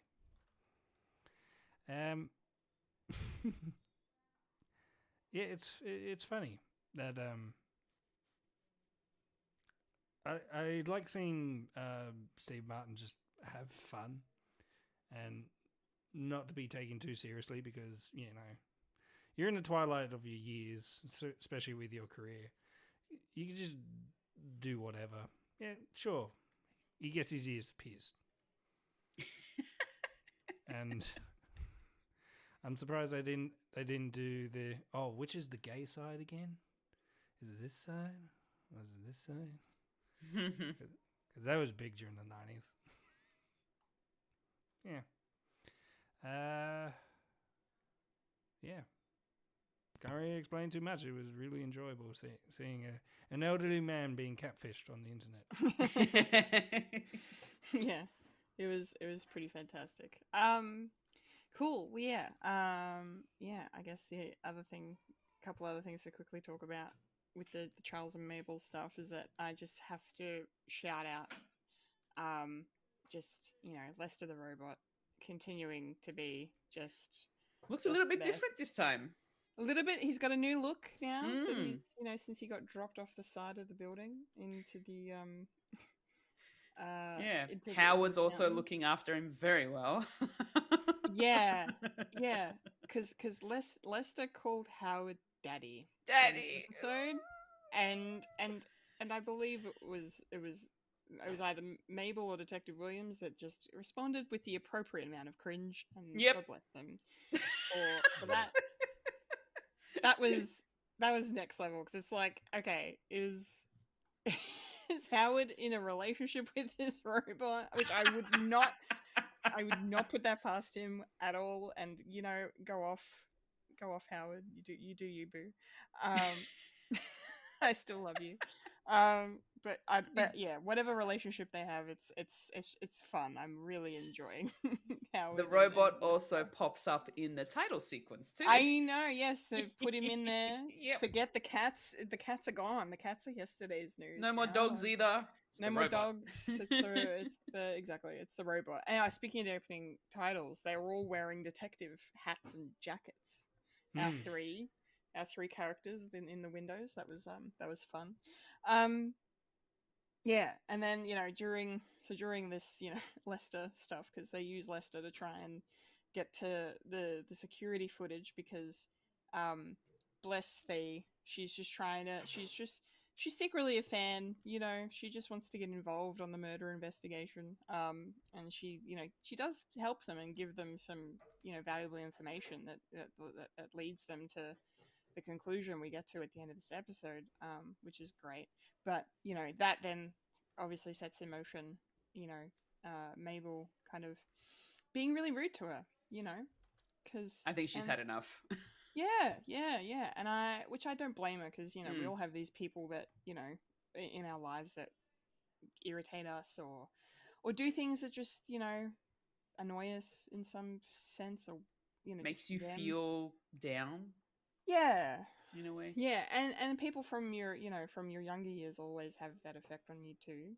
So it's a very real human experience that Mabel's going through. But yeah, I kind of liked Detective Williams being here as like an outside party in this situation, because she was the one that called Mabel on her shit and was just like, that was too harsh, you've crossed a line, you need to apologize. And B, I really enjoyed the interaction of her explaining the female drama, and how this stuff just happens between women, and then they grow up, they get boobs, and they move on, and then you just get this lingering shot of Steve Martin holding his breasts that aren't there. His chest, because he's holding his chest. Gold. Fucking another golden moment. I really enjoyed that. But yeah, and then just the scene with getting to finally see the penthouse for one. Mabel goes to visit. So pink. So pink. I mean, I'm not surprised. It looked exactly how I imagined. Exactly how I imagined it. And then they reconciled and put everything out there, and they went through the motions of yelling at each other and to then just calming down. And once everything was out and clear, it was obvious that they didn't need to really be at odds with each other. So I'm really glad that they worked it out, because I mean, Fee was a bit annoying, but initially, but yeah, that could also just be because we're more on Mabel's side. But it's nice to see them, working through their stuff. I think. Also, I really enjoyed the elevator scene where Williams and Charles are singing and dancing to her song. It was great. Oh, she's trying to figure out how to turn off her little I know, speaker. she's like, oh, it's still playing. Oh, I can't. Oh. It was very funny. Yeah. Fulya, tell me your thoughts on Mabel and Fee and just the way the investigation sort of started to unfold through her involvement. Yeah, look, I was kind of like Mabel to begin with, when finding that, Fee's just being like this braggadocious pop star celebrity, just dropping names here and there, and just, being all like self-absorbed, like, oh, sorry, you caught me dancing to my own song and my own number one song, and the fact that she, like, I understand that she was just trying to help, and even I was a bit skeptical when she said that they were, like, she was tripping on shrooms with Seth Rogen. Like the fact that they were just like, oh, we saw a light and they passed on level 14 and blah, blah. And you can see in Mabel's face that she's just like not believing a word she says. And because of the fact that she might have been hallucinating or just really high on the drug, and thinking that Thee's just not going to be helpful at all. She's just an annoyance, just hanging around. And then to find out that she was actually right, and you can just immediately see the change in Thee's facial expression and body and sort of the like her behavior, that she was really offended that Mabel didn't believe her. And so that kind of like brings on some of my own kind of relatability in the fact that you might have friends out there that are something like that, and then they say, and you've known them to always, I don't know, not always maybe, but they've changed so much to the point that they're just not who they used to be. And then sort of seeing that Mabel was maybe just jealous of Thee's success and not being able to come to terms with it. But it was, like you said, Kendall, the fact that Detective Williams was this sort of outsider looking, sort of peering in through the window, actually telling her, hey, you need to be nicer to her. She's only trying to help and all that sort of stuff. Go and apologize to her. So it was really nice to kind of see that all kind of pan out, to the point where they have that argument in Thee's apartment in her penthouse. To which I loved the fact that the first thing you see is this bloody shoe get flung right at Mabel. And then they just go into like this little battle where they go behind couches throwing shoes at each other. She's like, I'm so rich, I can get billion other shoes with spiky heels and throw them at you. So there's not like she's, running short on them. and then the final blow of Mabel throwing back one of the shoes at the album like awards that Thea got, her number one song. What are they called? The plaques? Like, well, yeah, it's probably like a gold record or a platinum record or something. yeah. And that kind of blew up in both of their faces, and they just started talking it out from there on out. So I like that I think it needed to get to that point. I was waiting for it to happen. And when it did happen, I'm like, all right, this is where they're actually going to chat about their feelings of each other. So that's what I was waiting for. And I'm glad it happens. Because now, hopefully, Thea won't be so obnoxious and self-absorbed. She'll just be that little bit nicer.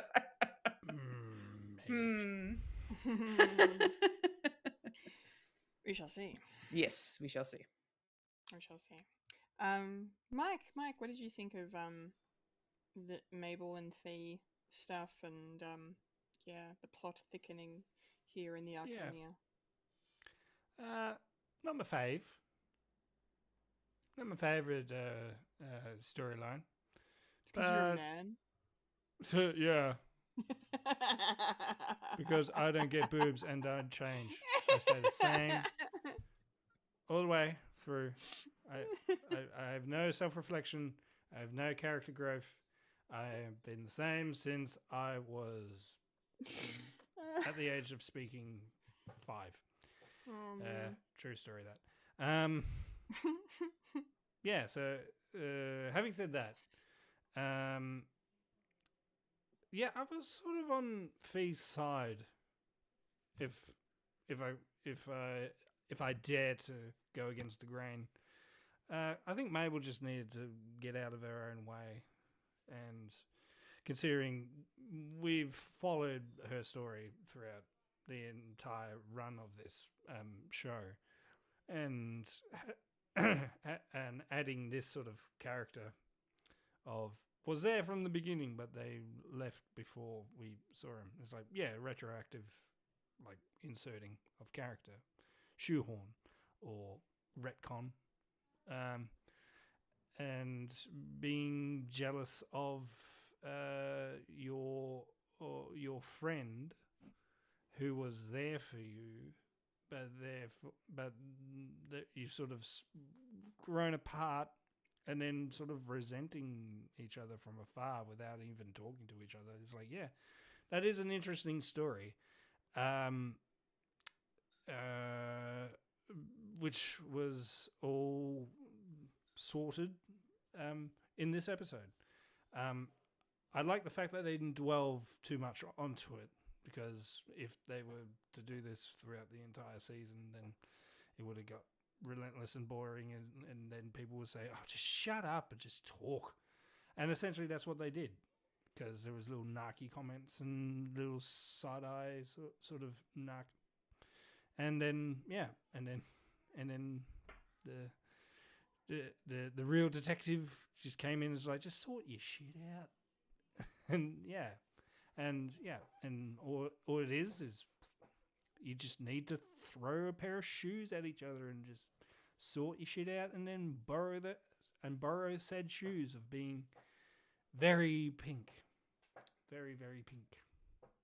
It's not my favourite colour. Very pastel Barbie pink. Yeah. Barbie. I feel like Barbie's barbecue. I was going to say pink. Say the full word. Barbecue. I like Barbie. My older sisters had Barbie. I didn't play with Barbies. I drew on them with texture. Being the little shit brother that I am. But enough about me. TV show. I can't really add too much. Yeah, so hopefully this will lead to more help within more of a collective sort of character helpfulness as Howard is and all the other Arconians in this show. But mind you, people who live in the penthouse only last one season, so who knows what will happen. Who knows what will happen? Even though I know a spoiler. Oh no. Yeah. No spoilers. I won't. Good. Thank you. But it's there if you want. But I won't. No. But I won't. No. But I won't. Thank you. Okay, let's change it up now and talk about Oliver's storyline this episode, which is kind of the heart of the episode. I think it's fair to say him and Loretta. Loretta returns from Hollywood this episode, and she's come back to find that her apartment burnt down.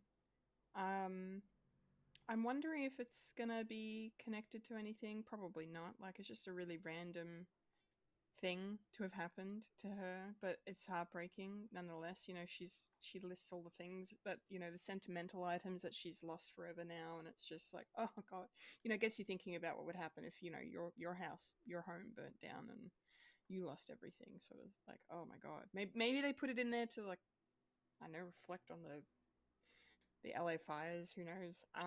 But like, yeah, it's the only thing I kind of really took away from it was just this point of what it means for Oliver and Loretta's relationship. Because here comes Loretta, she's, you know, she loves Oliver, but she's lost her stuff. And she's really sad about that. And they have this, like, little conversation where, you know, she basically is kind of, you know, she's grieving. So she's, like, kind of indicating that at this time, her priority is thinking about what she's lost and not thinking about her husband. So she's kind of implying that she loves her stuff more than her husband at one point, which I found really funny.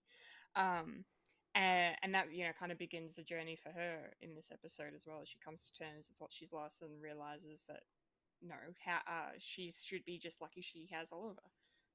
And she, you know, after she talks, has that great scene with Lorraine, when they talk about, you know, Lester not being here, and she's, you know, there's this whole thing about homes in this episode that's set up in the opening monologue with, I think Lorraine and Loretta both have their voices interchanging. And yeah, and I just really liked how it kind of all tied into, you know, Oliver's trying to sell his place. He's thinking about leaving, but then you have Loretta coming and being like, I would give anything to have my home back. So it's, I kind of liked how they introduced that, and then how it, you know, ties into Lorraine selling her stuff and wishing that she had Lester back. You know, it's yeah, it's kind of, yeah, really kind of emotional sort of way to kind of kick off the story here, if you think about it. Fulya, do you have any thoughts on the way this episode focuses on home here, and like how it kind of relates to these three characters, especially in this episode?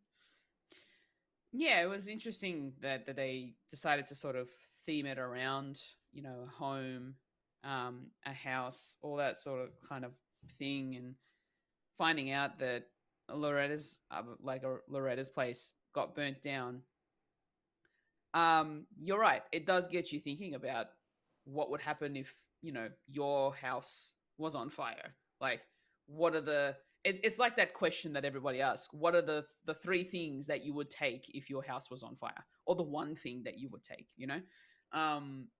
But then you sort of realize, and I've also sort of reflected on this myself, especially now that I've sort of lived out on my own. I sort of think about, you know, if anything either got damaged, or, you know, if there was a fire or whatever kind of natural disaster, or if there was a theft or something, does it make the house a home because of its stuff?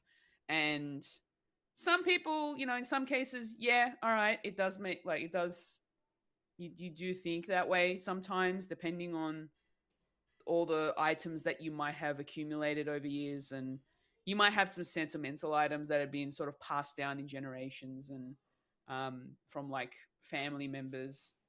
But then you kind of think about the fact that if you have those memories from those items, then you don't have to really worry too much about that item specifically. Like, it's just there for a memory. If that's what it's there for, then you don't really need it. It's just there to make you remember what that memory was from that item. And I kind of liked where this kind of went for Oliver and Loretta in the show, and the fact that Lorraine doesn't really care about the stuff or the house. It's the partner that she lost, that made the house her home because he was there. And so the fact that Loretta, bless her for being, an actor and wanting to be in the role that she never got to do in her, it was an NCIS role that got cancelled, that episode. The fact that she wanted to be that character and just do her sleuthing and stuff, and then kind of goes on her own little journey to figure out, whether the stuff that she lost was important. And then get to a point where, no, actually, it's not. I'm happy to have my husband. So that was really sweet. But then also seeing, Oliver going through his thing with seeing his past memories when he's showing Loretta around Brooklyn, and just showing her where he grew up and the things that he loved and the place where his love for theater was born. And that was also really sweet. But then you can sort of see that he's troubled by the fact that he wants to move out of his apartment, but he's scared of leaving the Arconia for whatever reason. And so, yeah, it was just really interesting to sort of see them both go through their own sort of version of what makes a house a home, essentially. Do they stay in their current one? Do items really matter? That sort of stuff. So I kind of like that this whole theme, majority of this episode was mostly about those two more than it was the other two. So that was actually really cool. Yeah. Yeah, nice. Yep. Thank you so much for that, Mike. Your thoughts on where we find Loretta and Lorraine and Oliver here at the beginning, with their home being this sort of theme that they have to kind of, work through and confront and whatnot. A little emotion here. Yeah. It is a big shock having this sort of loss of losing material items that have like fixed memories when it comes to this, and it's really hard to start from ground up, and you have to compartmentalize. Okay, what's really important? Either I start from scratch, or this is going to be like a setting stone of what my future life is going to be. And considering they were living apart, like right after they got married, it would just give an incentive to start a new life with Oliver, and which is interesting because the character is great, but it's Meryl Streep, so therefore she's doing other things. So just popping in and out of it was probably interesting. So I'm just thinking about it, like, if I'm writing this, would this mean Oliver is probably going to be leaving at the end of this season and doing something else? And that's why we had a big lore dump of what Oliver did, and then we go into a theatre. And I love those sort of old box theatres. You could just smell the history, and you could sort of like see it, and how it affects like people who've been on the stage, and it's like this is where I was, this is where I am, and this is where I should be.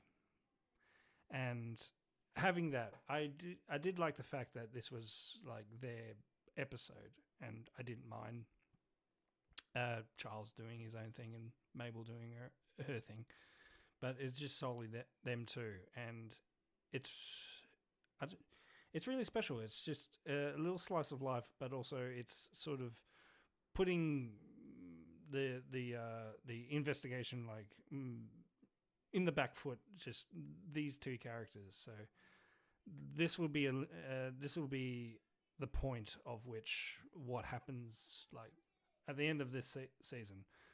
It's all going to be down to what happens here, and maybe because this whole season's about renewal and replacing the old with the new, and after a fire, replace the new with the old because the old's not going to be there. Yeah, it's a very interesting dynamic when it comes to this particular season. So everything's up in the air of everything being replaced by automation or just continuing in life. And I actually quite like this episode for it, of just being a snapshot of these characters that we've seen, especially Oliver, who's very particular, and is Oliver his real name? Maybe that's his stage name, Oliver, and he was in this rendition of Oliver, and he is an orphan, foster system. Maybe more to do with Oliver. Maybe he's the killer, and he was jealous, and I don't know. Now I'm just spiraling. I like your spirals; they're fun. Well, yeah, let's continue that and just talk about the theatre scene. So after we get, just Meryl Streep being her extra self, embodying this character with Lorraine. I like that. It takes a good actor to be a bad one. It really, yeah, it's great. It's awesome. Yeah. So basically, Loretta and Oliver are trying to find Lorraine and Sophia. They're on the hunt to catch them out and find out what they're up to, and it leads them in. Obviously, they're walking through Oliver's old neighborhood where he grew up in Flatbush, and we get memories. We see like Oliver looking out the window at one point, and he sees a memory of his childhood self, and his parents not wanting to encourage his creativity and support that. And it's just, it broke my heart just to know that that's a part of him and his story, and then to see it sort of redeemed in this beautiful way in this lovely scene in the theater. I hope the rumors are true that Martin and Meryl are together in real life, because they have such great chemistry in this show as these two characters, and you can really see and believe just how much Loretta loves him in these moments, because she's, and how much he loves her too, because he also gives her space to come in and do that monologue from SVU that she never got to perform. Which was just so funny, because I love the part where Oliver thinks it's over, and he goes and then she's like, she just keeps going. It's just very funny. Yeah, but no, I adored just the two of them in this theater sitting at the back. I'm gonna get emotional. It's just so beautiful, and the way she's just looking at him and listening to everything he's saying about his childhood and how he got the opportunity to be in this play as a kid, and he felt so at home. So there's another example of home on the theater stage here, and we just see the kids in his mind on the stage, and they're acting out the show, and then just the fact that she drags him up and goes, okay, you're gonna now perform the line that you never got to perform, from that one show. And I just, oh my God, I just loved it. I loved every second of this. It was just I am fucking tearing up over this because it's just so beautiful and just so lovely. And because creativity should be encouraged by the people that love you and care about you, and it shouldn't be squandered and wasted and squashed away. And it's just a beautiful just example of love language between them, and the fact that they're both performers, and it just, I don't know, it just all felt very genuine and lovely. Fulia, I want to hear your thoughts on this. What did you think of this sequence in the theater with just Oliver and Loretta? Yeah, that was really fun to just watch and see them do their thing. And it was also very sort of sweet and humbling to watch and listen to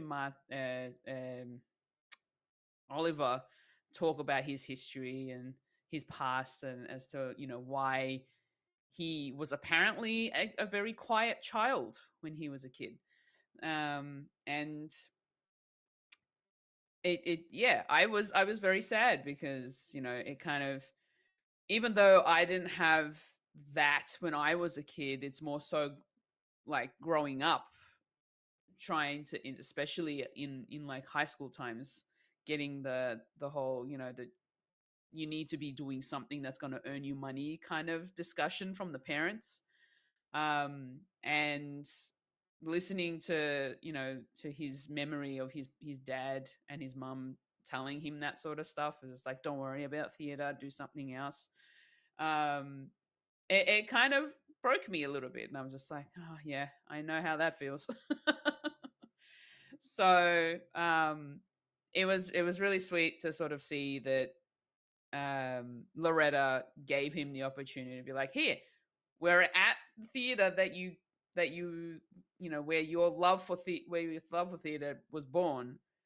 This is your chance. Get up on this stage, say the line that you never got to say. And it's funny that it was just this one little line about a sausage. It was really cute.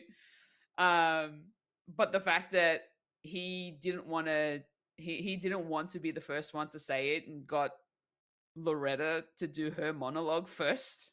And yes, I agree. It was funny when Oliver thought that she was done, but then she kept going, sat him back down. And then as she walks away, that's when he realized, oh, okay, now it's done. So yeah, that sequence was really, really nice to watch. And just, like I said at the beginning, Oliver is starting to think more about others more than he is about himself now. And I think this is his learning. This is the learning curve we're getting. This is the character arc that we're finally getting to, where he's not the same narcissist person that like we've known all these other seasons. This is where he grows. This is where he becomes a husband, someone who cares for someone else rather than himself.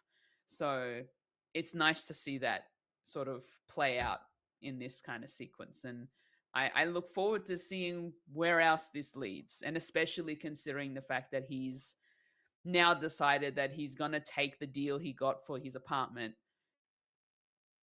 but he's not going to leave the city. So that's nice. At least he's still going to be local. And I feel like this is going to be a good opportunity for Oliver and Loretta to start anew with their new marriage. Essentially, this is their new chapter in their life. They can now find a place together and live in it together. So it's going to be really cool to see that play out. Yeah, absolutely. Mike, I'm really keen for your thoughts on this. What did you make of the entire theater sequence here? You're on mute. I really enjoyed it. Take two.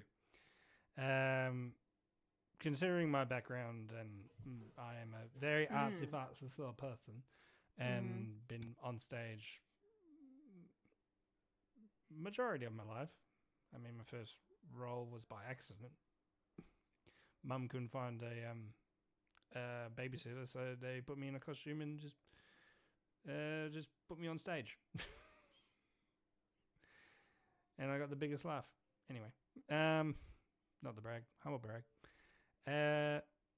Yeah, and that's where my acting bug was fomented and galvanized.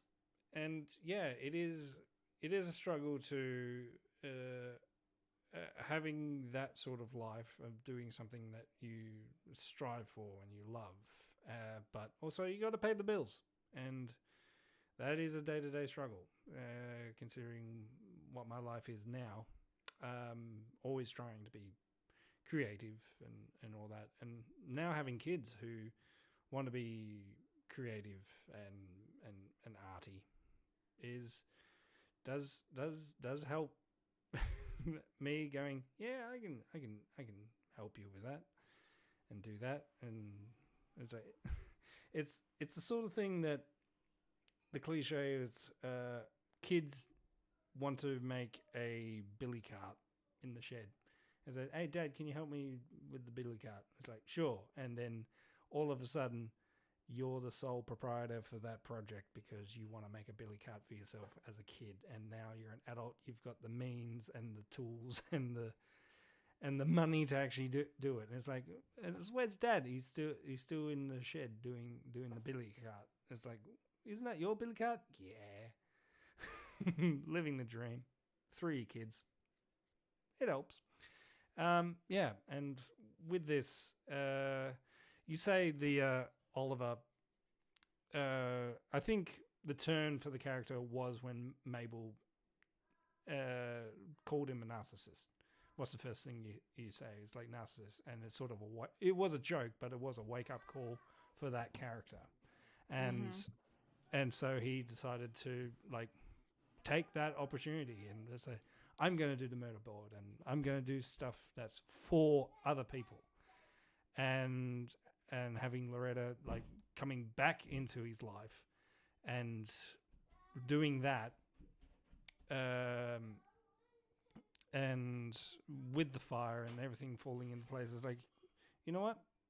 I was sort of okay for the long distance, but this is the opportunity that we can start anew, and it's never too late to change yourself and change your outlook in life. And that's what's great about watching a TV show that's been around for 5 seasons. You get to explore more of the character, and this is going to be a big change for Oliver as a character, and part of what this universe is going to be. So yeah, I really enjoyed the acting scene, and this is all centered around like old actors and people putting on performances and everything, because that's what a podcast is. It's putting yourself out there, and yeah, I mean, having said that, we're on a podcast, and we're putting ourselves out. Meta. I mean, yeah, very meta, and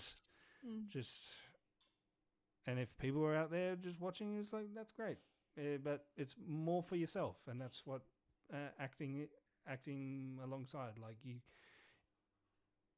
some people want to go out there and it's like, oh, I'm going to be a big movie star. It's like, no, I'm sort of settled in my life saying, I don't need to be Hugh Jackman. I don't need to be like that.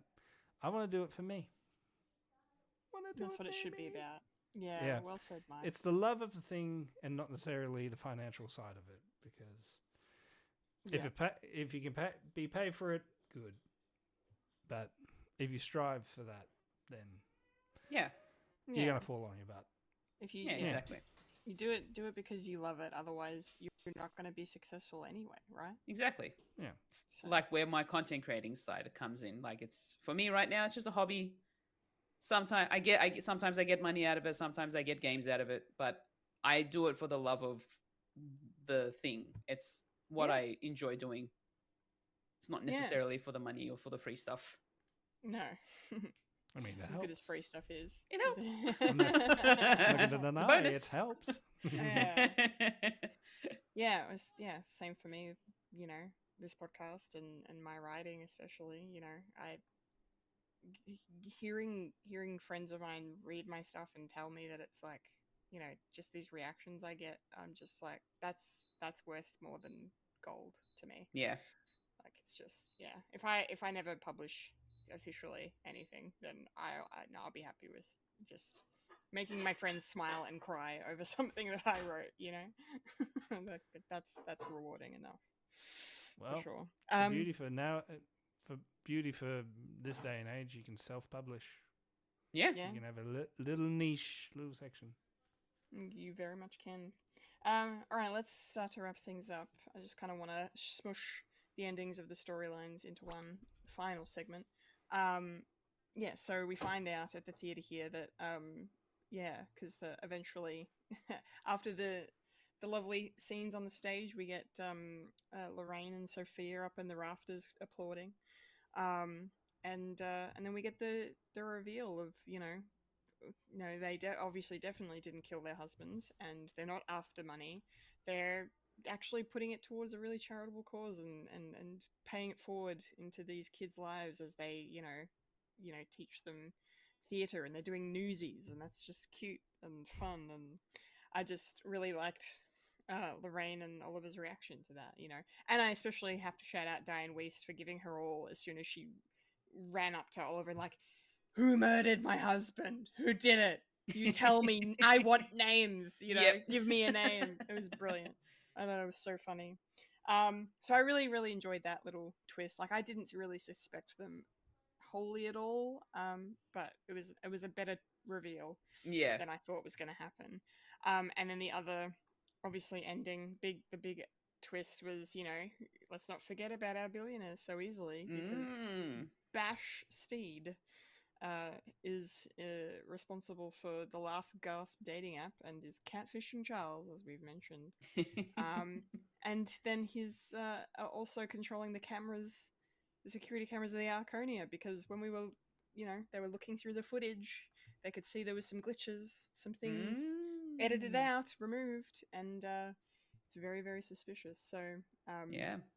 And then Bash seems to be onto them here as well. So because the sort of sinister reply and voiceover at the end from Bash. So I'm loving the plot thickening here. It sounds great. I need more Christoph Waltz in my life always, as we all do. So I'm looking forward to where this is going. It's going in a great direction.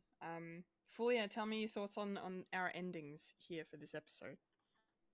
Yeah, look, when we got the ending and the reveal at the theater with Sophia and Lorraine, the fact that Lorraine is a musical theater teacher, and those two are just like trying to fund a musical show for these kids, and it's actually really sweet of them to do that. And I like when it was revealed after the previous episode that those two were secretly, you know, catching up and doing stuff together, they made it look so suspicious. And so because of that, you think, oh, maybe they did do it. But then as this particular episode went on, and especially after Loretta had that chat with Lorraine at her house, and especially that dagger, just all of a sudden, just that would have freaked me out too. You know, lady closing the door, slamming the door shut, holding a dagger like in front of me. It's like, what are you doing in here? I kind of figured that, especially because of how emotional she got up when she was talking about Lester, I thought, okay, maybe she didn't do it. This is a grieving widow who just wants her husband back. And that is something that no person who loves their partner, they would not go out of their way to kill their partner. So, and you could sort of see that come through with her emotion. And so at the theater, when that was all revealed, I wasn't so skeptical of Lorraine, but at the same time, it meant that Sophia also wasn't guilty either. So it kind of went more so like by association. It meant that she wasn't guilty, even though Loretta and Oliver were like, "Well, we know that Lorraine didn't do it because we can tell she loved Lester. Then it must have been you. Like, why are you here? What's with the bag?" And then just reveals it. They're just props. It's not a bag of money. So that was kind of funny. But it was just really sweet that these two women who have lost their husbands sort of came together and doing something that is more charitable than you would have expected. So that was really sweet. And then going back to, Mabel and Charles and the fact that Charles was getting catfished by Bash, like that is like immediately, as soon as they figured out that the security camera footage had the logo, the peach logo, of the same logo that was attached to the dating app that Charles was on. They're like, hold on a second, why did these have the peach logo? They must be owned by the same company. All right, who owns this company? And then we find out it's Bash. And we're like, okay, well, considering that they've signed contracts about the people that own the podcasting service that they're on, how the hell are they going to get around this one? Is where my head is at. How are they going to secretly still do it anyway, but just use different names? Like, would they maybe use alternate names to call them out? Like, because of the fact that they now have signed contracts to this company that they can't talk about them. I don't know. But I'm worried for them in a way that we're now getting to the pointy end of the season, and they're getting to the point where their clues are leading to the billionaires. So now what do they do? How are they going to out them? How are they going to get them arrested? Or find out the true story of what's going on and who killed those two men? That is what I'm looking forward to. Just the drama's now starting to build. So I think the next episode we're going to get, it's going to be potentially confronting Bash in some form, like maybe getting him to come out of his little corner and out into the public to talk to him in some way. But yeah, I am at that point in this show where I just need to know what's going on. Let's move it forward now. I'm on the edge of my seat. Please. We've only got 4 episodes to go. Exactly. So, yeah. Yes. Yes. Thank you, Fulya, very much for your final thoughts there. Mike, your final thoughts, the endings here. What did you make of the twists and things that are set up? Well, the walls are closing in, and it's a very good metaphor for real life that the 1% owns everything, and what are you to do? If you're going to combat that, what is to do? And it does remind me of Endor, Luthen. I'm condemned to use the tools of my enemy to defeat them. So is this what they're going to do? They're going to do a podcast underground. It's kind of fitting because it's a casino. Yeah. So everything's swaying to be, because all the technology is being used. So what they're going to do, burner phones, and they're going to be a real interesting couple of episodes of what's going to happen. All the walls are closing in of our characters, and they're still trying to figure out who killed who killed them.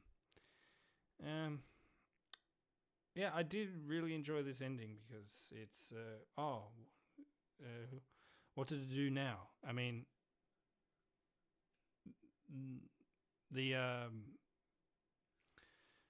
company like signing over your thing and then being very stupid to do that and not reading anything is like, oh, what can we do now? I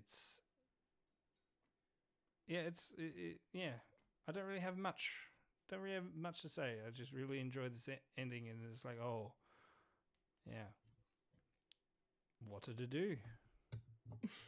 What I'm did out you of do? ideas. I mean, I can do the thing. It was like, oh, everything's a suspect. But I have heard a good theory that Renee Zellweger's character always wears gloves. So does that mean? Yeah, which means that her finger? fingerprints are nowhere. Yeah, or is it her finger? And they stole the finger from the freezer because they had means, motive, and an opportunity. Yeah, I don't know though. I suppose we'll find out. Yeah. I don't think it was them. Yeah, I don't know. I'm Someone so completely curious. different. Someone we haven't met yet. It was Lester the robot. Guys, it was Lester the robot. Could be. No, I think we have met them. Yeah. But there's a couple more things. It's yeah. I think we'll have more of an idea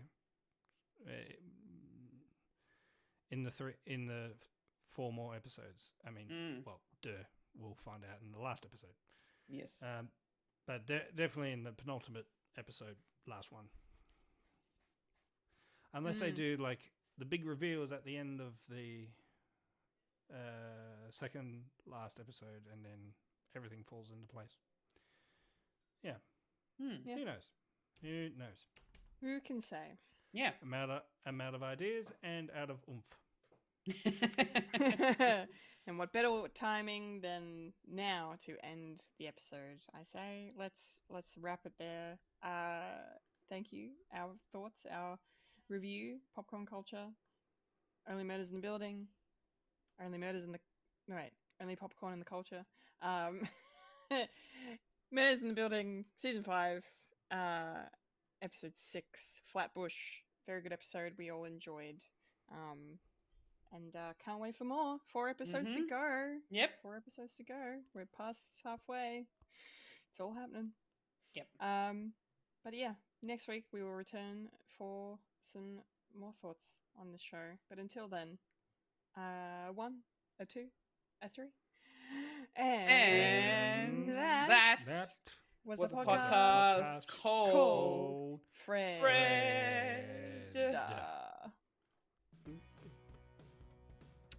Remember to follow us on Facebook, Instagram, and Blue Sky for the latest Fred content. If you'd like to listen to Fred the Alien, you can find us on SoundCloud, Spotify, or Apple Podcasts. If you'd like to watch Fred the Alien, you can head over to youtube.com/Fred the Alien Productions. And if you're watching us right now, make sure to like the video, subscribe to the channel, hit the bell icon to be notified of future content. And if you're watching us live over on Twitch, make sure to give us a follow on the way out, twitch.tv/Fred the Alien Twitch. Yes, I've been a Kendall Richardson. I've been a Fulya And I've been the awake, almost Michael Lister. And you just experienced a podcast called Fred. Yeah! Straw Hat Crew! Yes. Down with the world order. Was it? Down with the Marines. Remember to eat beef. Yes. Remember, Freddy lives, Loki dies, the Doctor is in, and there's no more time for Firefly because there's another 900 episodes.